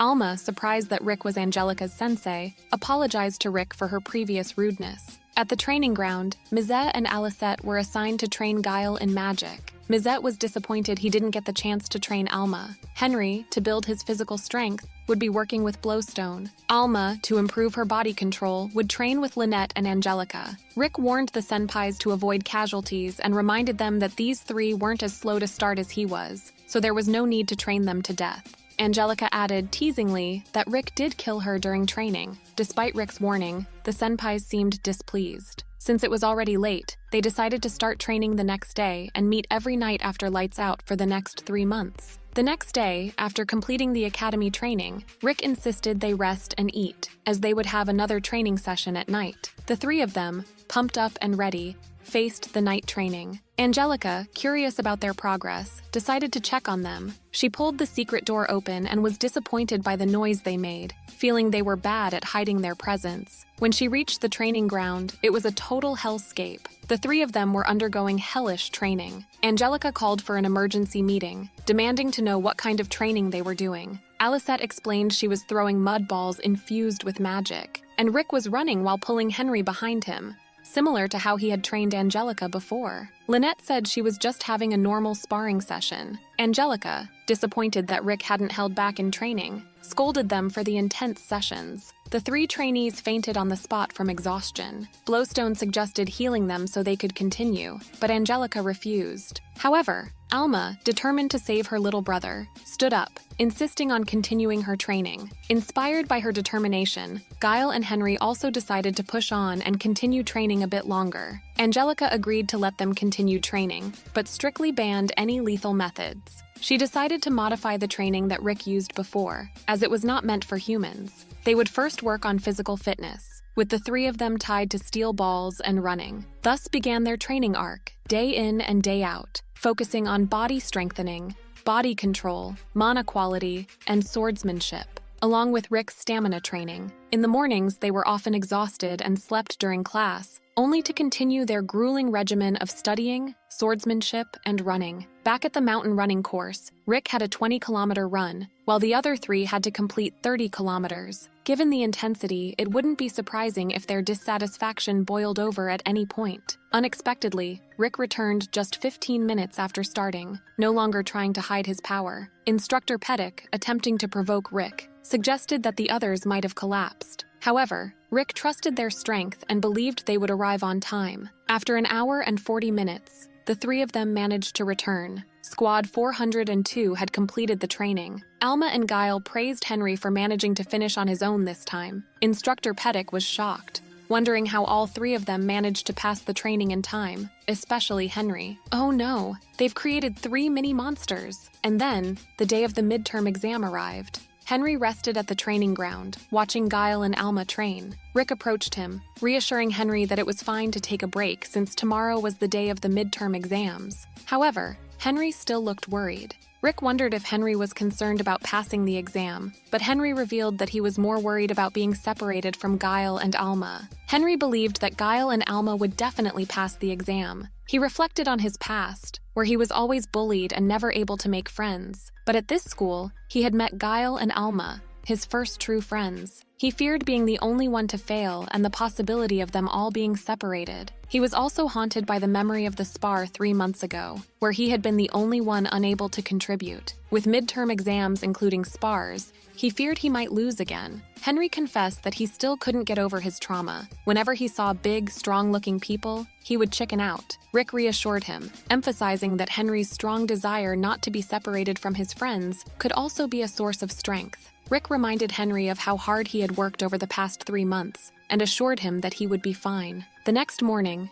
during the written exam, Squad 402 took their tests. Afterward, Guile seemed depressed, feeling that he hadn't done well. To release his frustration, he decided to channel all his anger into the practical exam. In the afternoon, the practical exam began. Each squad would face another squad one-on-one, with the goal being to measure their practical skills, not necessarily to win or lose. With a total of 15 squads, the number went up to 415, making them wonder about the odd number. Angelica came to cheer for Squad 402. Suddenly, a new squad, Squad 416, appeared. Squad 402 had to fight against Squad 416, who seemed to be experienced knights. They asked Instructor Pettick about Squad 416, but he nonchalantly mentioned that Squad 416 used to be their classmates, and all the students agreed. Rick realized that all the students, except Squad 402, had fallen into line. Angelica noticed that Squad 416 consisted of second-class knights, and was sure they had all graduated from there. Rick worried about how the others would handle them, but Guile felt even more motivated, ready to take them on. Guile faced his first opponent, a blonde-haired knight. Instructor Pettick shared that Guile couldn't use magic, trying to downplay his abilities. When the match began, the enemy immediately released a third-order magic at Guile. However, Guile remained focused on his sword, using iron body and sturdy sword to completely nullify the magic. The enemy was surprised, and Guile remarked that his magic was weak. Guile focused his strengthening magic as Master Mizet had taught him, With a powerful vertical slash, he struck the enemy. Despite the enemy using iron body, he couldn't withstand Guile's blow and was defeated. Henry and Alma exchanged high fives, celebrating Guile's victory. Next up was Alma, who would face a big, intimidating opponent. Instructor Peddick noted that while Alma was talented with techniques and mana control, she lacked physical strength. He instructed the big guy to overwhelm her with sheer power. As the match began, the big guy tried to land a powerful blow on Alma, but she suddenly disappeared, teleporting behind him. Despite his powerful strength, he couldn't land a hit on her. Alma declared that he was weaker than even the weakest opponent. With swift precision, using the cutting thread technique taught by Angelica and Lynette, she finished the battle with ease. Instructor Peddick was shocked to see Squad 416 lose again. Henry, Guile, and Alma high-fived once more, while the headmaster, watching from afar, was pleased with Alma's performance. Next, it was Henry's turn. His opponent, initially confident after seeing his teammates lose, was reassured by Instructor Peddick that Henry was weak and easy to defeat. Henry stepped in, trying to encourage himself, determined to graduate with his friends. When the match began, the enemy charged towards Henry. Overcome by his trauma, Henry froze in fear and fell. The enemy halted his attack, unable to strike someone who had lost the will to fight. Guile tried to cheer Henry up, and Rick assured him that overcoming trauma wasn't easy and that he would manage it someday. Henry felt devastated, believing that despite all his training, his fear had made him lose courage. He wondered if all his efforts were pointless. Finally, it was Rick's turn. Facing an opponent who resembled Blowstone but wore a wig, the enemy taunted Rick, claiming he would destroy him. However, the match didn't last a single panel. Rick effortlessly defeated him, creating a silhouette on the wall with his opponent's form. They all received their midterm exam results. Guile was worried about his written exam, and Henry was anxious about his practical exam. They opened their letters together, and Alma was glad to see that she had passed. Guile also passed and shouted out triumphantly. They were excited to see Henry's result, but Henry remained silent, looking at his letter. In the next scene, Henry sat alone in a peaceful place, and Rick approached him. Henry explained that for a knight, practical skills are more important. Even though he got full marks in the written exam, failing the practical exam meant he failed overall. Rick suggested that Henry ask the instructors for another chance, but Henry couldn't imagine the school treating him nicely. He accepted his loss and decided to quit gracefully. However, Henry wasn't giving up on becoming a knight and planned to enroll again next year. He wanted to catch up to Guile and Alma. Henry cried and said he would leave the next morning, thanking Rick for all his help. He wanted some time alone to calm down before heading back to the room. Alma and Guile were worried about Henry and unsure how to help. Alma tried to calm Guile, but he couldn't let go of his frustration and decided to go for a run to calm himself. Rick, trying to distract himself, used the crystal ball to search for the next jewel. It felt strange that despite searching for 3 months, they hadn't found even a clue. Henry returned to his room, looking at the book, Legend of the Hero Yamato, and read the quote, "Give up? I don't know the meaning of the word." Meanwhile, Alma sat on a bench, lost in thought. Suddenly, a knight emerged from the bushes and tried to attack her. She dodged the slash and countered with a palm strike, sending the knight flying. The noise startled Henry, and Alma demanded to know who they were. More knights appeared, led by the headmaster, who praised Alma for exceeding his expectations. The headmaster revealed his true intentions, saying he had planned to wait half a year, but had to rush his plans because of Alma's progress. He confessed that he used the academy as a cover for his plans and declared that the other instructors were useless. He ordered his men to capture Alma without inflicting serious wounds. As the knights attacked, one managed to grab Alma, but Guile arrived just in time, punching the knight and taking him down. With 3 knights remaining, a lightning spell struck one of them, defeating him. Henry had also come to help. Guile was glad to see Henry, who decided it wasn't the time to cry. The headmaster, disappointed in his men, decided to fight himself. He instantly teleported in front of Alma, surprising her. Guile tried to stop the headmaster but was quickly overpowered and pushed back. Henry also attempted to help, but was thrown back with Guile. Alma was shocked by the headmaster's strength despite his age and physique. The headmaster teleported behind Alma and struck her neck, rendering her unconscious. Henry, struggling to stand, demanded they let go of Alma, but the headmaster warned him to quit for his own sake, threatening him with hundreds of knights. Overwhelmed, Henry lost consciousness. Rick arrived, asking Henry what had happened. Henry woke up, confused and worried about Alma, who was missing. Rick couldn't find her and asked what had occurred. Henry revealed that the headmaster had abducted Alma. Henry also worried about Guile, who was unconscious but healed by Blowstone. Determined to save Alma, Henry acknowledged the headmaster's strength, but couldn't abandon his friend despite his terror. Rick praised Henry's bravery, noting that while he couldn't muster courage for himself, he could overcome his fear for those important to him. Although Henry trembled with fear, Rick admired his resolve and offered his help. Rick's party also pledged to assist in rescuing Alma. Huh?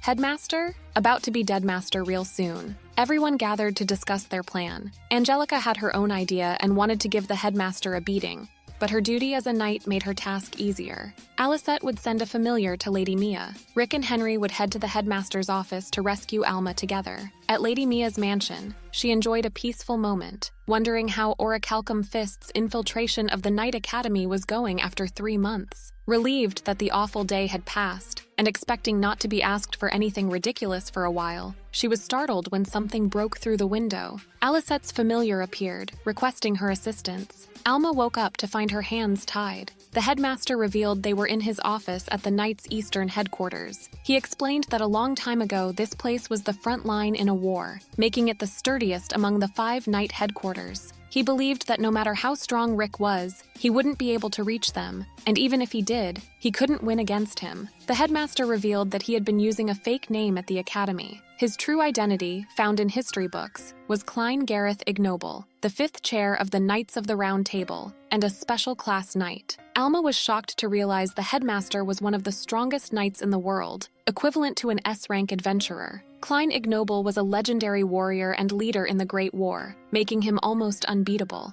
Alma asked why the headmaster was doing this, and he confessed his true motive was money, specifically human trafficking. He had received a request for a girl between the ages of 14 and 17, with high magic power and combat ability. Although he wasn't sure what they needed her for, the reward was significant. Alma accused him of risking exposure, but he revealed he had already laid the groundwork. The attack on the teachers would look like a robbery, and a student's disappearance wouldn't seem suspicious. With his power, he could cover everything up.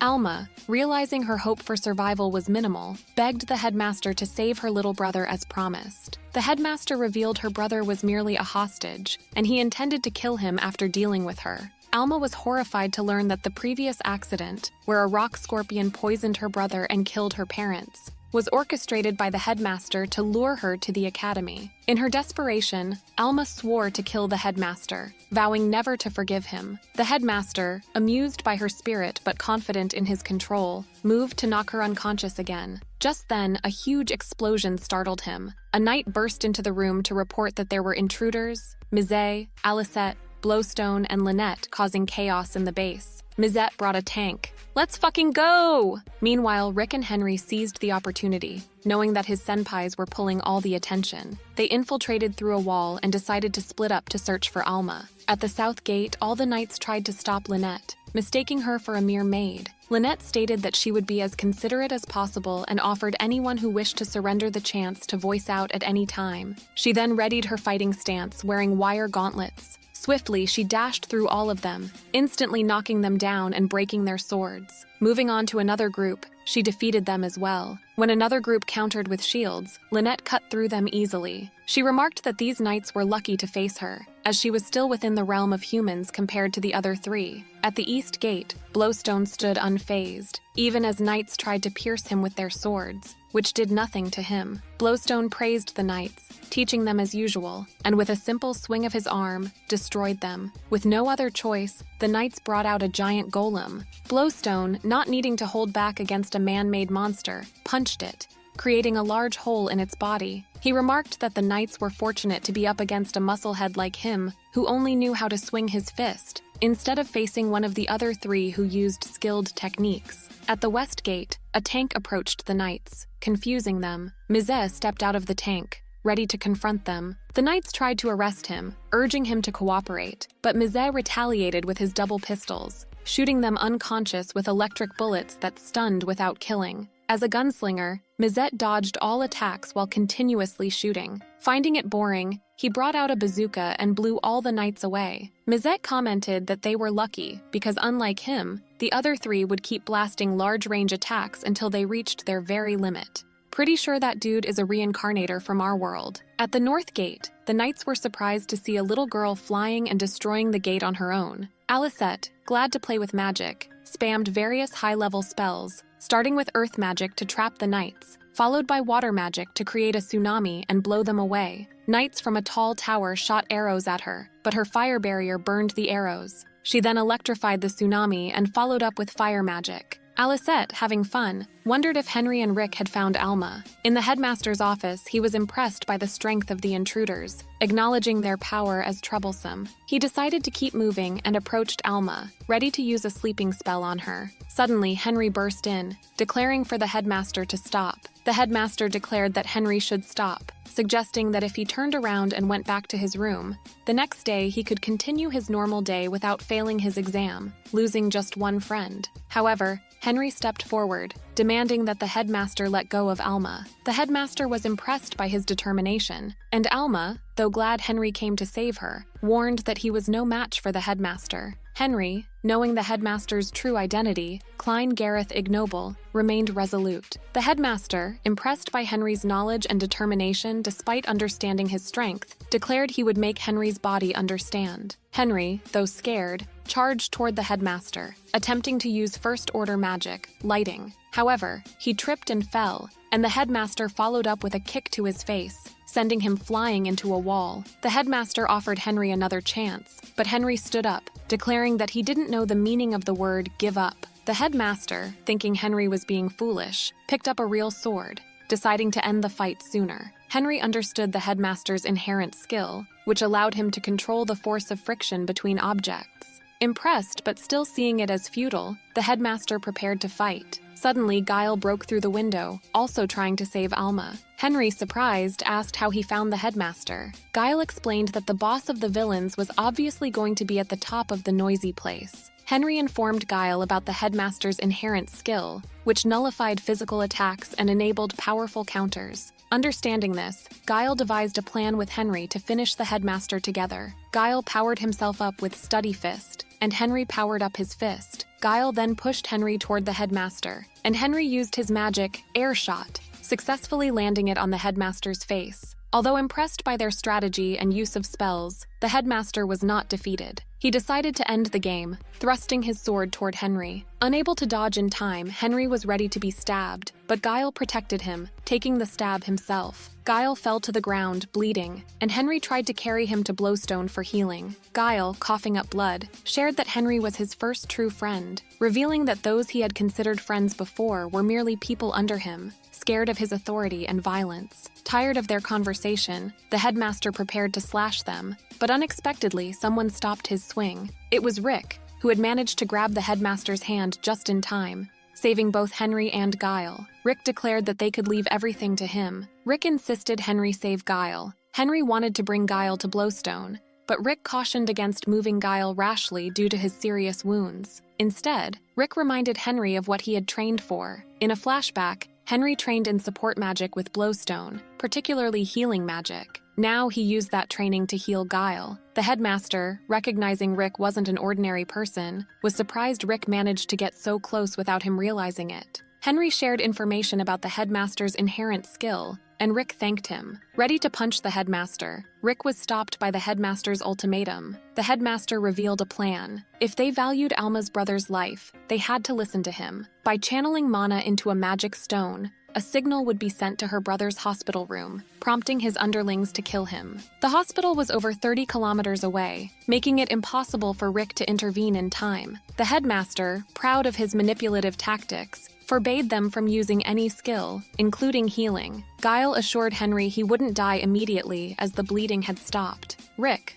unable to make a move against the headmaster, was ordered to release his body-strengthening skill and not use any skill to avoid damage. The headmaster then delivered an uppercut to Rick's stomach, sending him flying. Despite the attack, Rick managed to stand up, impressing the headmaster, who noted that any other B rank would have died from such a blow. Rick continued to endure the headmaster's attacks, standing up each time. Growing bored, the headmaster decided to change tactics and used a real sword to stab Rick's hand. When Henry tried to intervene, the headmaster knocked him out with a back fist. as the headmaster prepared to end Giles' suffering with a sword swing. Alma, tied up and desperate, was powerless to help. Suddenly, Alisette's familiar appeared in front of the headmaster, who was puzzled by its presence. The familiar conveyed a message from Angelica, who informed Rick that she had dealt with the knights at the hospital, ensuring Alma's little brother's safety. Angelica urged Rick to exact her anger on the headmaster. Encouraged by this news, Rick stood ready to fight again. The headmaster, impressed by their plan but still confident in his abilities, boasted about using his certain kill secret technique, which involved maxing out his sword's strengthening and reducing friction to 0. However, before he could execute the move, Rick delivered a powerful hook punch to his face, sending him flying and easily defeating the headmaster. "Yeah, just die, bastard." Rick freed Alma and they worried about Guile. Henry assured them that Gile's life wasn't at risk, and that it would be best to leave the rest to Master Blowstone for healing. Alma and Rick checked the headmaster's body, wondering if he was dead. It seemed the headmaster was just unconscious. Despite the headmaster having killed Alma's parents, she decided to let him live, adhering to her knightly principles. Henry asked how Rick managed to land a blow on the headmaster without using any magic. Rick explained that he punched the headmaster at a perpendicular angle so that it wouldn't slip off. Suddenly, the headmaster's body began to move. As he transformed, a black creature emerged from his body, a giant demon. It was a demon lord beast from the Legends of Yamato, and Rick noticed that the demon's forehead contained one of the 6 jewels. He realized the reason they couldn't find it, despite searching the entire school, was because it had been inside the headmaster. The demon screamed and launched a powerful attack, blowing off half of the castle. Rick decided not to hold back anymore and assured the others to stay back while he fought the demon head-on. He told Henry to watch closely as he fully chanted his air shot. Rick powered up his fist, gathering immense force around him and creating a vacuum. In that instant,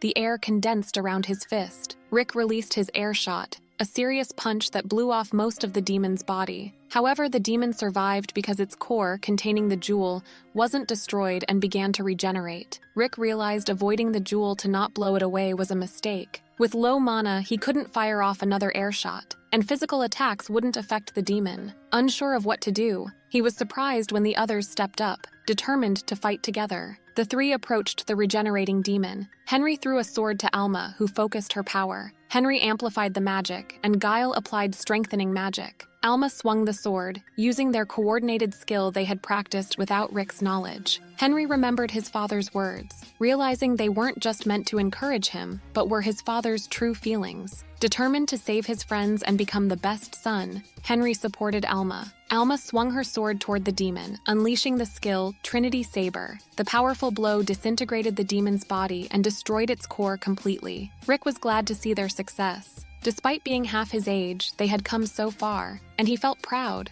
albeit a bit jealous. The scene shifts to a conversation among the Black Knights, who received a reinforcements request from the headmaster. The older Black Knight wondered if they should go to help, while the young Black Knight eagerly wanted to meet the person who fired the air shot. Rick took the jewel and realized it was the green ego jewel. He wondered where in the world the headmaster got it from, and if he knew it was one of the 6 jewels, suspecting someone might be pulling the strings from the background. Despite their victory, Rick's achievement meant he would leave the school, and Henry had already been expelled. Guile worried about losing both friends at once, but Rick assured them it wasn't a lifelong goodbye and they could visit his base anytime. Their plan was to rendezvous with Angelica, who was escorting Alma's little brother. They rushed to the river used for training, where Rick's senpai was waiting with a ship. Mizette piloted the ship, impressing the others who wondered about its otherworldly design and the loud engine noise. Rick showed the green ego jewel to Blowstone, explaining it came from the headmaster's body and recounting the battle. Blowstone suggested they should consult with Reinhardt to understand better. As they sailed, they believed they had evaded pursuers until they saw the young Black Knight standing on the water. Henry revealed the knight was a special class knight. Blowstone ordered Alicette to fire a magic spell at him. The Black Knight effortlessly cut the magic in half, nearly slashing the ship. Rick was impressed by the knight's skill. Mizette increased the ship's speed to escape. The young Black Knight, Mikhail, was called back by the older knight on the dock. The older knight was disappointed Mikhail didn't take the fight seriously. Mikhail apologized, explaining he didn't know much about this world. They reflected on Klein's disgrace and saved effort in punishing him, with Mikhail eager to face stronger opponents. They managed to escape and reached their home base. Angelica welcomed them, teasing them for being late. Alma thanked Angelica for saving her brother. They rushed to see Ark, and Alma emotionally reunited with him. Blowstone examined Ark, determining the poison was still there but treatable within 10 days. Alma was relieved, and despite wondering about the cost, Blowstone reassured her it was free since she helped Rick find the jewel. Alma, emotional and thankful, swore to repay the favor someday. 8 days later, Orichalcum Fist received a letter from the Academy. The letter revealed the Academy would reopen next month with new instructors, and Henry's expulsion was retracted. Guile and Henry were overjoyed. Alma was also allowed to continue as a male trainee due to her excellence and the circumstances. Guile and Henry rushed to tell Alma the good news, but found her hugging Ark and decided to leave them to their family moment. A few days later, everyone bid farewell to the 3 students. Alma thanked Orichalcum Fist for helping her and her brother. Rick expressed his enjoyment during their time at the Academy. Guile, emotional, cried and asked Rick to train him again. Henry, not saying thank you yet, vowed to thank Rick as a professional knight one day. They left the base peacefully, with hope for the future. Ah shit, the story end here.